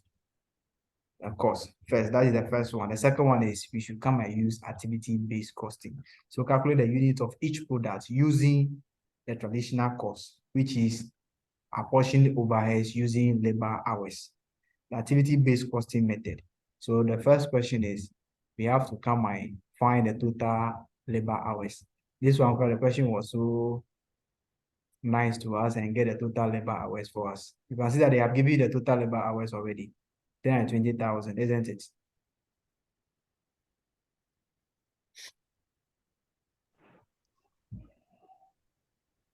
Kati, can you see that they have given us the total labor hours 320,000? Me, I'm lost though. I'm lost, eh? You are lost at where? Which part of Accra? Odowa Forest. Okay. You don't know the question that we are reading or what?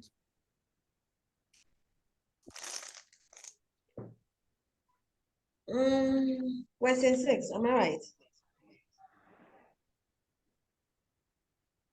Which of the questions is there are 2 questions is there? Which of them are you talking about? A.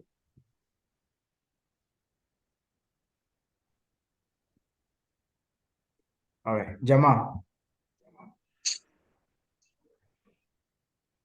Okay, Portia, are you there? Yes, please. Okay. Can you see that they have given us the total direct labor hours over here? 320. Yes. How did they get a 320? How did they get a 320? Do you have any idea about how they get a 320? They multiply the direct labor hours by the unit or sales in unit, the production or sales in unit. For every product, isn't it? Yes, please. Okay, nice. The same thing that they did for the machine hours too. But for the number of production rounds, they just add these ones and get a 40 and those ones. So the question is saying that we should find. Say, can you explain how they is it a 10 divided by the 20, the units, and then they added it? I'm seeing direct labor hours. Is it that one or the machine hours? Have you not found yourself or? Yeah. Is it a question that has Nigeria? Yes. I have it now. So you can see that they have 320. Under the total, yes. Yes. So I'm asking her how did she has any idea about how they got a 320? And she's saying that they multiply the direct labor hours over here is per unit. So every unit that you are going to produce, you are going to use 10 hours. And they are producing 2,000 units, 20,000 units. It means that you multiply the 20,000 by 10. Then you get a number of hours used for alpha. Then you come here, 2,500 units times 8 hours, because you are spending 8 hours to produce 1 unit. So you multiply it by 8, you get a total for beta. You come to gamma, you multiply it by 4 to get a total hours for gamma. Then if you put all the hours together, then you have the 320. As the direct labor hours. The total direct labor hours for all the 3 products. Okay. So you do same for the machine hours? Yes, the same thing that they did for the machine hours. Okay, All right. All right. thank Okay. you. Okay. So what are they asking us to do? They say we should use a traditional what? Traditional based approach, isn't it? So if you're Yes, using a please. traditional based approach, it means that we are going to apportion the overheads using direct labor hours, isn't it? So the first question that we ask ourselves, Okay, so I'm coming up, please. So Okay. I'm taking you back. Please forgive me. Anytime they say traditional costing way of like approach, we should use the labor hours all the time. no, the question will give you what the company is using. The one that we solved, they are using machine hour. So if Okay. they say traditional base, then you have to use machine hour to apportion your overheads. So the question will tell you what method are they using currently, what overheads apportionment rate are they using Okay. currently. So currently they are using direct labor hours. So you can see that the proud product costing system uses the two direct cost categories and a single indirect cost pool where overheads are allocated using direct labor hours. So that is what the company is using currently. Are you getting it? All right. Yes, please. So for us to get the overhead absorption rates, we have to know the total overheads being incurred and total labor hours for all the three products. So what is the total? What is the total overheads? Please, so which one is the two direct cost categories? The two direct costs is a direct cost and the direct labor. Those are the two direct costs. Also, they are using any of the two of them and at the same time using the single one. No, the single indirect cost pool. The two direct Okay. cost category is they are adding direct labor and then the direct material. Then they will Material. just come and apportion the indirect cost only on direct labor hours. Okay. So the category is the labor and then the material. That is the two direct cost categories. You can see that we have the only two direct costs there. And for the indirect cost, they will just apportion it on labor hours, and that is all. They won't do it based on the activity that is causing the cost. They're not using activity-based costing. Are you getting it? Yes, please. Okay. So we have to know the overhead rate per labor hour. Overhead rate per overhead rate per labor hour. The labor hour. So this we have to know the total overhead incurred. Total overhead So incurred. the overhead rate, that is the indirect cost. Yes, that is the rate. What that is what if you are using one labor hour at what rate? Because we are using labor hour to apportion the overhead. So we have to calculate the overhead rate per hour or per labor hour. Can I ask again, please? Okay. The single indirect costing. The indirect costing is the overhead. Am I right? That is the indirect cost. Okay. And then they use labor hours to do the apportionment. Am I Yes. right? Yes. Okay. Okay. Thank you. Is that the only thing that you want to ask? That's the only, I want to understand it from that end. That me, I'm there waiting for, like, you are going to ask something that I'm going to crack. Okay, let's move on. No, I'm not asking anything. So It's for us to simple. find the absorption rate, we are using labor hours. So we have to ask ourselves, what is the total overhead cost incurred? From the question, what is the total overhead cost incurred? $17 million. 17 million what? Dollars. So 17 million. $17 million. What is the total overhead cost? What is the total labor hours? 320,000. 300 and what? 20,000. Okay. Times $100. No, there isn't hours. So 17 million Yeah. divided by 320, right? Yeah. All right. 1,000. So what will be the answer? You get $53.12. 53.12 what? Dollars. So for every every labor hour, we are going to incur overhead of what? 53.12. So the overhead rate now is 53.12 per labor hour. Per labor hour. That is the rate if you're using the labor hours. Are we there? 0.13. Please, can we make it 53.13? I should make it so that this thing goes on. Okay. But I hope we are okay with Because how I we have 53.125. okay. So 125, right? Let's make it 125. Yes. Okay. So but we are all okay with how we got the 53.125.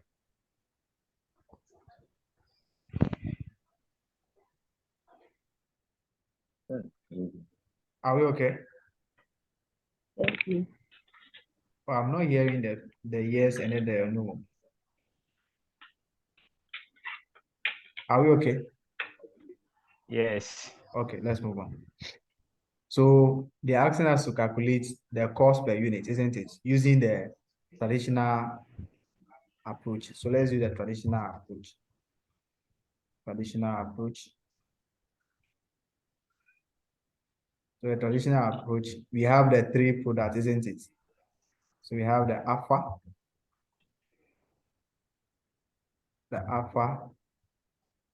beta, gamma. So the first thing will come is what? Direct what? Material, isn't it? What is the cost for alpha? Direct material cost is what? $250. $250. Beta is what? 200. 200. Gamma is what? 180. 180. The next one is direct labor, isn't it? Direct labor. Okay, what is the cost for alpha, direct labor? It will be the 100 per hour times 10. That will give us how much? Labor hours, 1,000. 1,000. Do you all agree with the 1,000? For every unit that you are going to produce, you are using 10 hours. For every unit that you are producing is 10 hours. But the question said direct labor is paid at $100 per hour. So if you want to know the cost per unit, it is the 100 times the 10. Are we okay?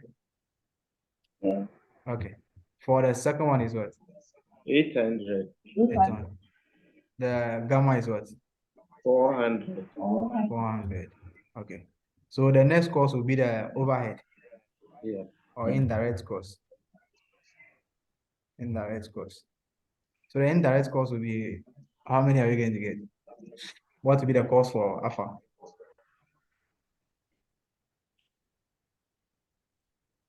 Back to your question. What will be the cost for alpha?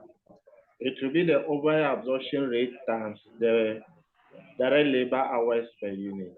Okay. That is the 53.125 times 10. Times 10. Okay, that is very nice. Which will give us Which will give us how much? $531.25. For $2. Okay. You have to be mindful that the overhead rate per hour is $53 per labor hour. So that is one labor hour is 53.125. How many labor hours have been used for alpha? It is 10 hours. So you use 10 to multiply this particular rate. Let's come to the second one. The second one is 281. 281. That is all. Is there any point on it? No. Okay. This one is how much? 212. Okay. So the total unit cost will give us what? 0.6. Okay. Yeah. 0.60. So the total unit cost will now be what?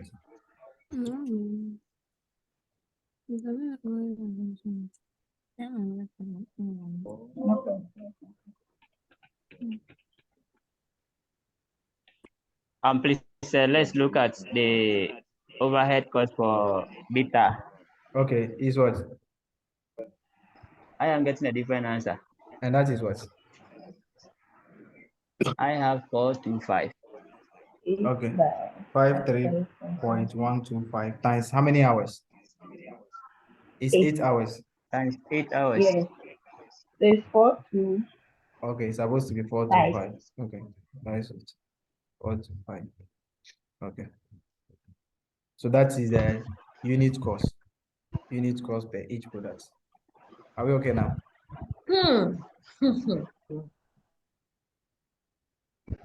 Unit cost per each product.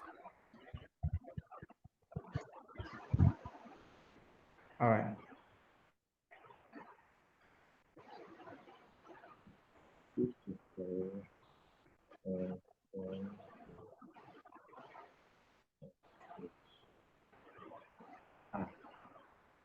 So I'm also getting a different answer altogether again. What is the answer? It's 505 for beta, the indirect cost. For beta. Yes, And what do you multiply? What and what do you multiply? that is the overhead absorption rate by the direct labor hours, 8. And the overhead absorption rate is how much? Is what did you use? 53.125 times 8. Multiply it again. The grammar. I'm also I use 6. 212.5. Yeah, I use 6. Okay. So we are okay with the traditional approach, isn't it? 5.5. All right. So we can move on to the activity-based costing, isn't it? Then Yeah. indirect cost for grammar Okay. is 212.5.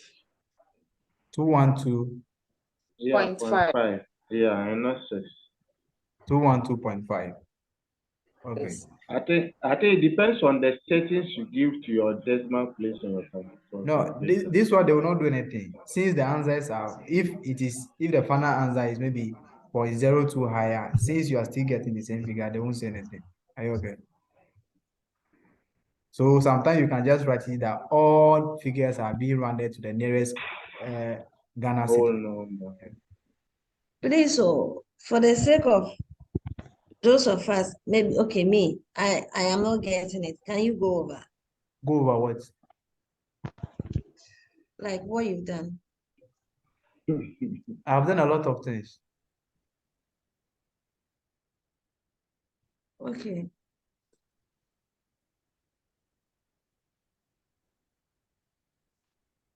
I'm still waiting for what you want me to go over. I'm not getting it. Don't worry. I'm not getting like the figures on the board. Were you on the call or you were doing different thing? I'm not doing anything. No. I'm just watching on the screen. You see that sometimes our problem is that you see maybe sometimes you have done the thing before, so you feel like maybe you have an idea about it. Then you feel like okay, the time that you are doing it, this is not how you know it. You see, if you have a mind like I that, haven't done this course before. no. This is my first time. Oh. Let me finish. I haven't done it before. This is my very first time. Let me finish. I have friends who are like you. You see, they want to memorize the thing the way it is. Memorization will not help you. You see, just leave yourself, give yourself I time. want to understand. That is it. I mean, I don't like to memorize. I want to understand, and then Okay. If yeah, you I'll want do it. to, okay, if you want to understand, then give yourself time. Just free and sit well and say, okay. If you don't get one part, just forget about it. Ask question again. Try to follow. Are you getting it? I have a friend like she's a lady too. That I will teach her. Then she will go back and she will say she's confused. Then I will insult her. But just that you are older than me, I can't insult you. That is the issue there. Are you getting it? So just give yourself time. You'll be fine. You'll be fine. You'll be fine. Just try to follow. Just get yourself involved. If you're not getting it, oh, say I didn't get this one. Okay, what happens? Oh, how did you get this figure? Then you get yourself involved. That is the only way that you can get it. But if you are doing like you already hate you already hate the course, which is the management accounting, you have failed already. I got it. Forget about what people are saying that management accounting is very difficult. Forget about it. People are passing. Forget about it. Give yourself time. And everything will be fine. Are you okay? So you are saying that you're not okay. Which one? Is it the overhead rate per hour or what the cost that we are getting for direct material and those things? Which of them? Direct material, I'm okay with the figure. The direct labor, I are you don't know. okay? Yeah, I don't know why the direct labor, you change it to the 1,000. That is why you say you are on this call. Oh, is that Katia? Kati. If I say Katia, now problem. Kati. You can call me anyhow. So today I can call you anyhow. You go ahead. No problem. I'll go ahead. All right. Kati, we have direct labor. Direct labor hours for APA. How many hours are there? 10 hours. That is per unit. But direct labor is paid at what? How much per hour? Okay, so everything here is per unit. Yes, everything is over here is per unit. So you are thinking that is per what? Okay. So you're okay with the direct labor now? Yeah, I'm okay. Yeah. Okay. Let's come to indirect cost. Are you okay with that one too? No. Indirect, you know that the rate is 53.125 per labor hour, isn't it? How you got the rate is what I'm not getting it. The rate is calculated as total overhead cost over total labor hours. That's for the traditional. Always That's the traditional. the traditional Please, is the traditional. the traditional is what you do is that you are apportioning the overhead. So look for the total overhead cost incurred for the period. Then you come and divide by the total number of what they're asking you to do. They're asking you to use to apportion it. So if you come to the question, the total overhead cost incurred for the period was this. Setup, machine, good invoice, packaging, engineering is 17 million. But we are pushing this on what? Labor hours. So you have to find out, you have to come and find total labor hours for the 3 products because this overhead cost was incurred for the 3 products. So come and find that's the total labor hours. If they are saying machine hours, you come and find the total machine hours. Then you divide it by the total overhead cost. That is how we calculate it using the traditional approach. Messi, were you the one asking the question? Or Portia? Joyce, were you the one? Yes. So you're okay now?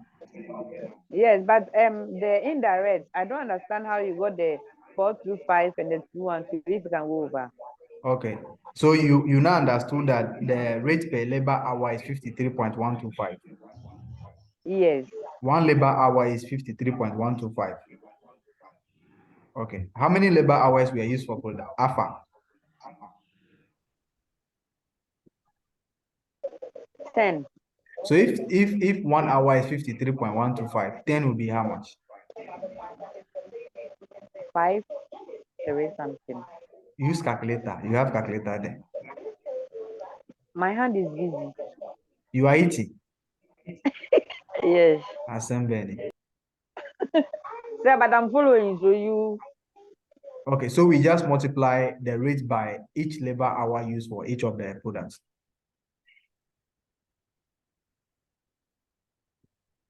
Are you okay now? Sir, please, the same 53 by the 10, 8, and 4, right? It is for all of them. That is the rate for all the products. We are doing it for all the products. You can see that we are using the total labor hours for all the products. So it means that the rate is for all the products. Okay. All right.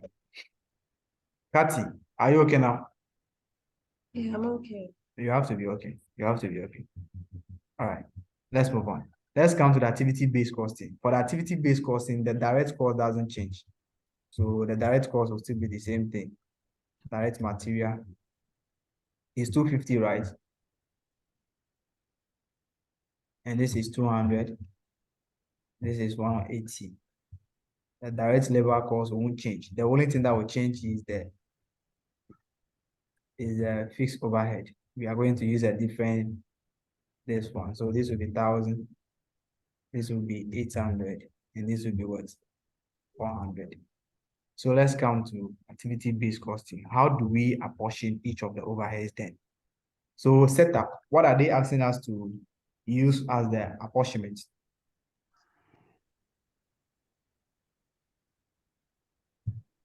Production runs. So how many production rounds do we have for each of them? 5, 10. 5 Five? for alpha. Okay, but this one, they are not asking us to find production or cost per setup. They are not asking us to do that one. So the easiest way to do this one is that, okay, how many production rounds do I have? I have total, I have 14 in all. So if I want to find the cost for alpha, I will just have 5 over 40 times the cost. Do you get it? Okay. So if I want to Yes. find for gamma, it's just the production run for gamma over the total production run. That will give us 5 over 40 times the cost. The cost is what? So let me do it for gamma over here. For alpha. For alpha is, and for beta, and for gamma. Okay. So for alpha is what?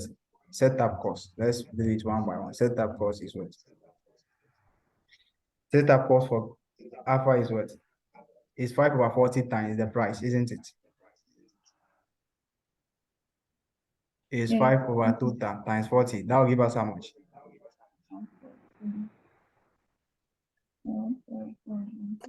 5,000. It will give us 175,000. 175,000. So the beta will give us how much? How do we get it for beta?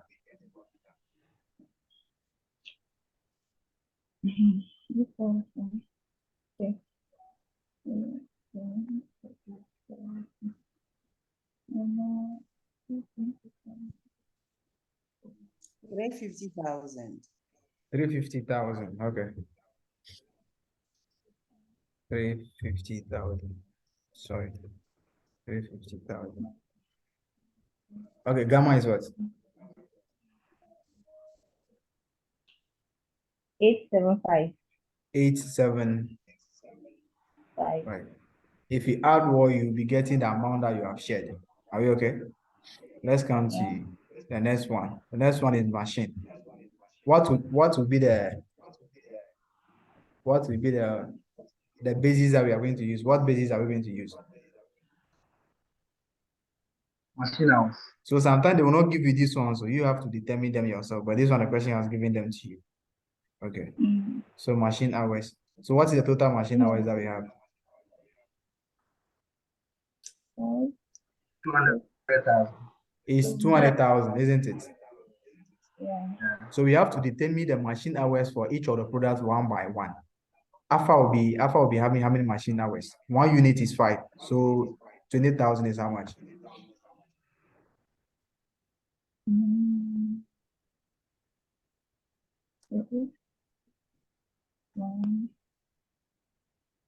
50,000. 4,000. No, machine hours for this one is what? Have you done it already? Then you are giving me the answer. 5. Machine hours per unit is 5. And we are producing how many units? 20,000. So what will be the total machine hours for Alpha? 4,000. No. 1 unit is 5 hours, and we are producing 20,000. It will be 100,000. It will be 100,000. So what is the total machine hours over there? It's 200,000, isn't it? So for us to get it for the machine cost for Alpha, it will be 100,000 over the 200,000 times the cost. Yeah, calculation.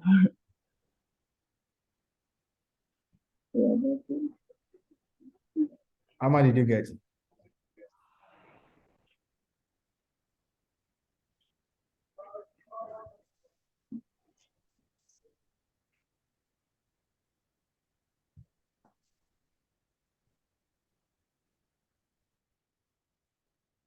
How much are you getting? 4.5. 4.5 million. 4,000. 4.5. 4.5 million, isn't it? Alright. All right. For beta is what? Hmm. For beta is the machine hours times the units divided by total hours times the cost. So 6 times 2,000, 12,500. 75,000 divided by 200,000. Yeah. 75.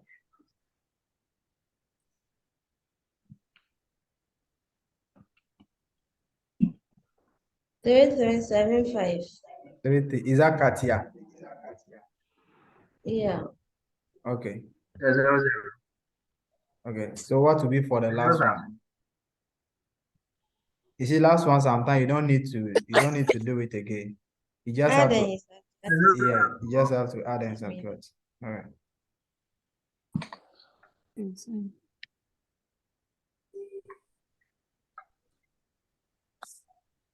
Is what? There.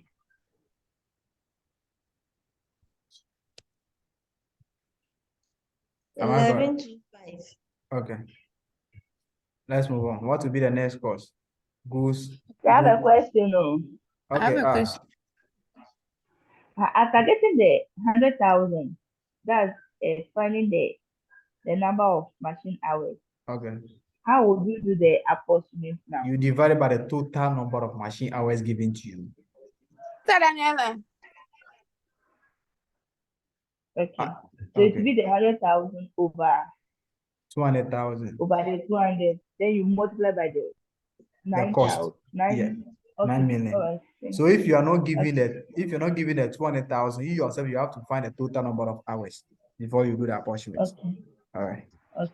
Can we move on? Thank you. All right. Yes, please. So the next one is what? Goods invoice is what? Component what? Receipts. So what are the component receipts and what is the total? What is 160? 160. So how do we apportion the cost? First. 15 over 160. Okay, that will give us how much?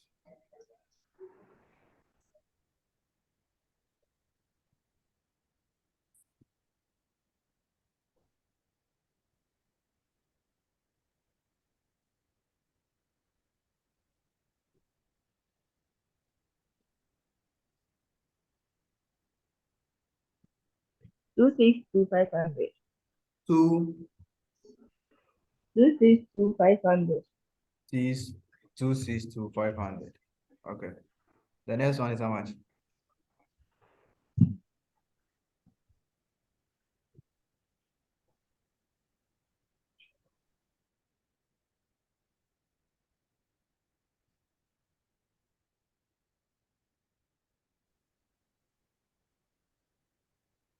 This one, if one person is doing one, the other people should also be doing the other one, or?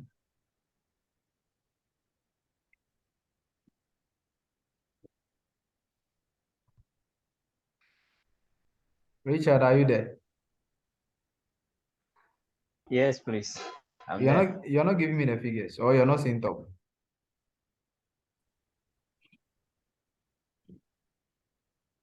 Richard, are you seeing top? Hello. Are you seeing top? Oh, yes. Are you on top of issues? Somehow. Give me the figures. But you know how we are able to get these figures, isn't it? Oh, yes. Okay. But I actually have a question, but when we are done. Later might not come.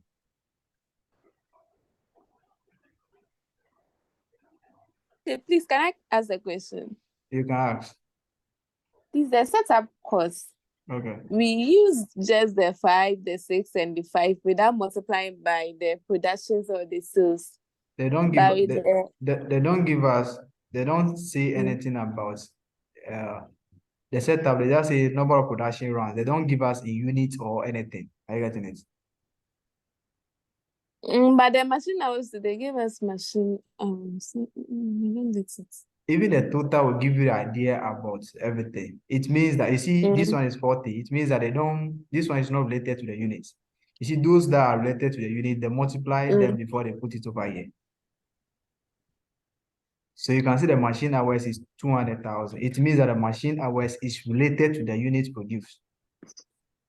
Okay. So if the number of production runs are also related to the units produced, they should have multiplied it and put the total here. Okay. So since they put only the 40 over here, it means that it is nowhere related to the production. Are you okay? Okay. All right. You're okay now. Okay, sir. So if I go to Okay, come to the goods inward Yeah, for Richard, Gamma so that we can put the figures there. Richard, what do you want to say? sir, I was saying that if Yeah. I got the total figure Okay. or give you an idea whether to multiply it by the units or not. Is that so? That is what I said. Oh, okay. All right. You're okay now. Yes, sir. Okay, let's Okay, move so on. let's go to goods inward. Okay. The Gamma, the figure is 2.1 million. Gamma. You said somebody should do from the 2.1 million. Mention The it beta here. is the Gamma. Gamma is 2 million. 0.1. No, we are putting, 2100. don't say 2.1. We are putting the thing in zeros. So don't confuse me. 2,100. You say you are doing what? I said we are putting the figures in zeros. So if you say 2.1, you confuse me. So say 21000. Million. Beta That is is what? 437500. 43 437500. 75 7500.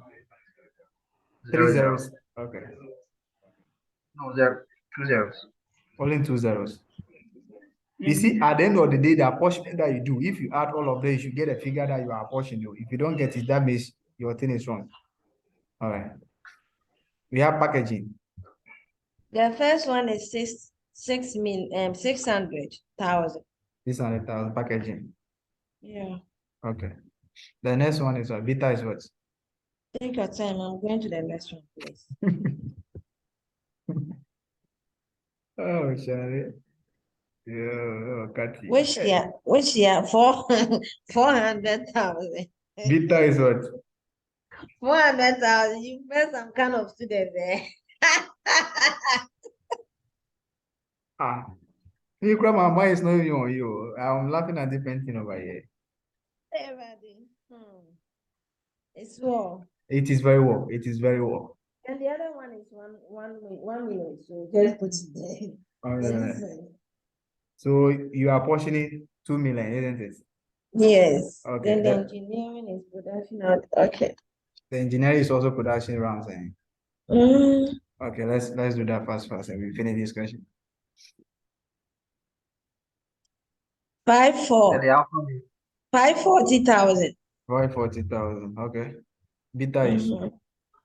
Oh, people, my boys, allow this thing to cut it to talk. 360,000. Okay. If the answer is not coming from Kati, Please, they should confirm, I beg. No, you don't So worry. the difference. The difference. Yes. Just speak the difference. No. You are the one mentioning the figure. 900. 900. As in Yes. 9 Ghana cedis. 900 Ghana cedis. 900,000. Okay. So we are done with this one, isn't it? So we just add the totals to have. I think the beginning was the difficult one. No, the beginning was not difficult. It's just like most of the people, they don't do the activity-based costing. This we have done at maybe costing or something. It's something that it is troubling. That's why one of the disadvantages you have a problem with the selection of the cost driver. It is very troubling how you are pushing the cost. But don't worry, as you solve more questions, you just have to practice to get used to it. Are you getting it? Okay. Yeah, it's not easy. Myself, I know it's not easy. And that's why I'm taking my time to teach you. So this is a total overhead relating to alpha, isn't it? And this is the total overhead relating to beta. This is the total overhead relating to what? Gamma. But they are saying we should find the cost per unit, isn't it? So we divide by the number of units we produce. Exactly.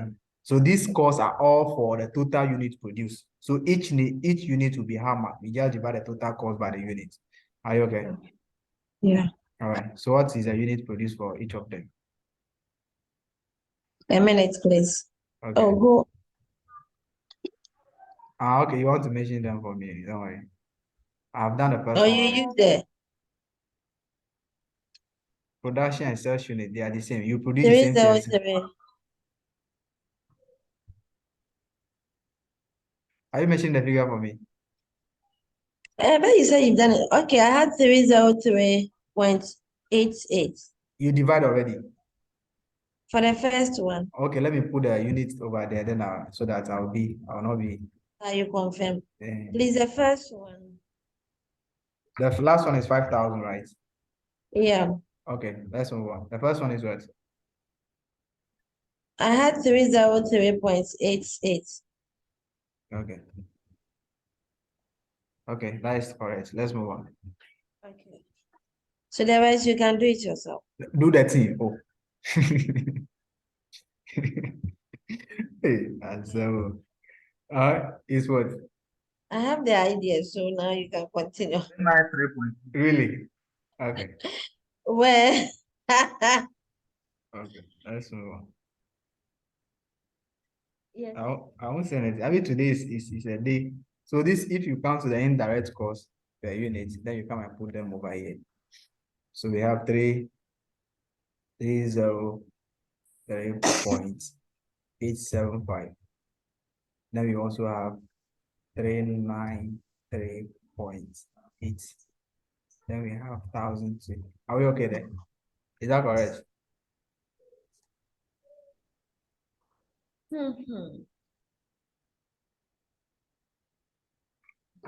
So this is a full marks, 20. I'm sure. This one will always come like maybe sometimes 15 marks or 10 marks. It depends on the volume. Mm. Prema days. Only you. Mm. Remember, what is the problem? The problem is everything, boss. Mm. Oh man, the show my wife.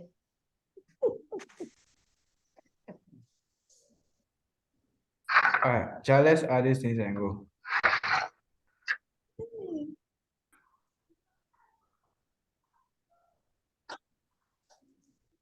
What are we getting?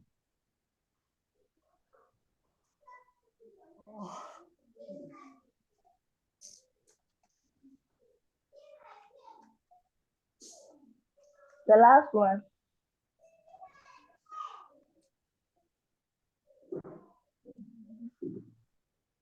Thousand three.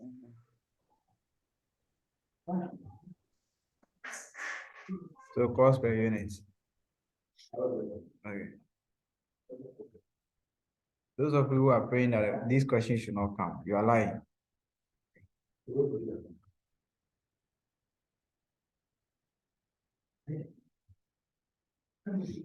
All right. So are we okay?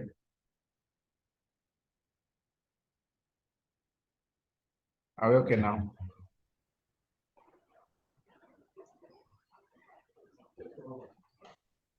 Sir, please, I have something to ask. Okay. I'm listening.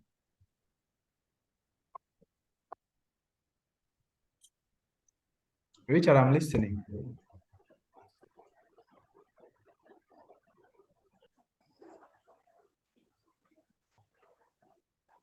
Who is saying that he has something to ask? Richard, is that Hello. you? Yeah, I can hear you.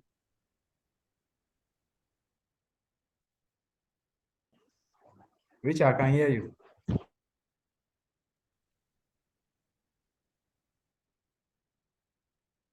Richard, I can hear you.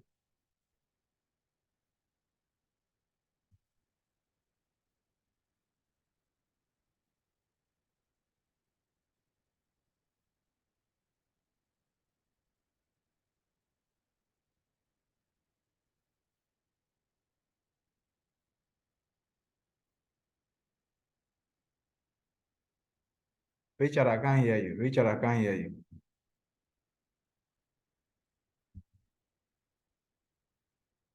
Richard, I can't hear you. Hello. Yeah, I can hear you now. Okay. Actually, it is raining heavily at my end, so I'm finding it difficult to cope with the class. Don't worry. So I wanted to find out if we could also do it. If I also decide to calculate, for instance, the overhead per machine hour. Okay. You want to do it on, you want to calculate the rate for each of them, like the way we did the first one. Yes. Okay, that we don't have problem with that one. It's the same thing that we did by having that 5 over the 40 and those things. But we don't want to go and do it the same way. Are you okay? Okay. So you can do it like Okay. that. The only thing is you, at the Okay. end of the day, you should get the same figure. All right. All right. Okay. Thank you. Okay, you're welcome. All right, so it is 7:33 right now. I have another class, which is corporate reporting. So we will stop here.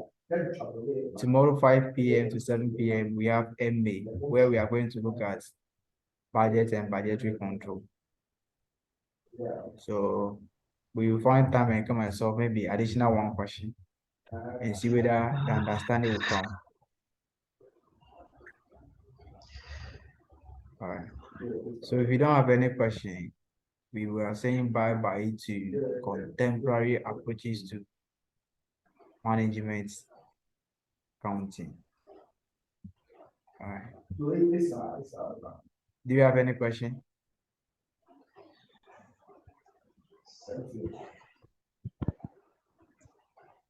Macy, do you have any question? Freeman, you are not talking again. What is the issue?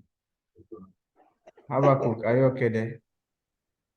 Yeah, what I would say is Yeah. make the video available as soon as possible for us. Yeah, I'll upload it right now.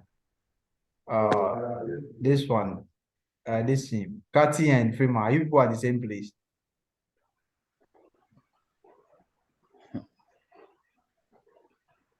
Yes, please. No wonder. So Freeman, are you there? Why? Oh, sir, why? I just say no wonder. Why is saying no wonder? No wonder it's an English word. Oh, sir, don't do that. I will call you at the class. Linus. Yes, Ina. Good evening. Yeah, also.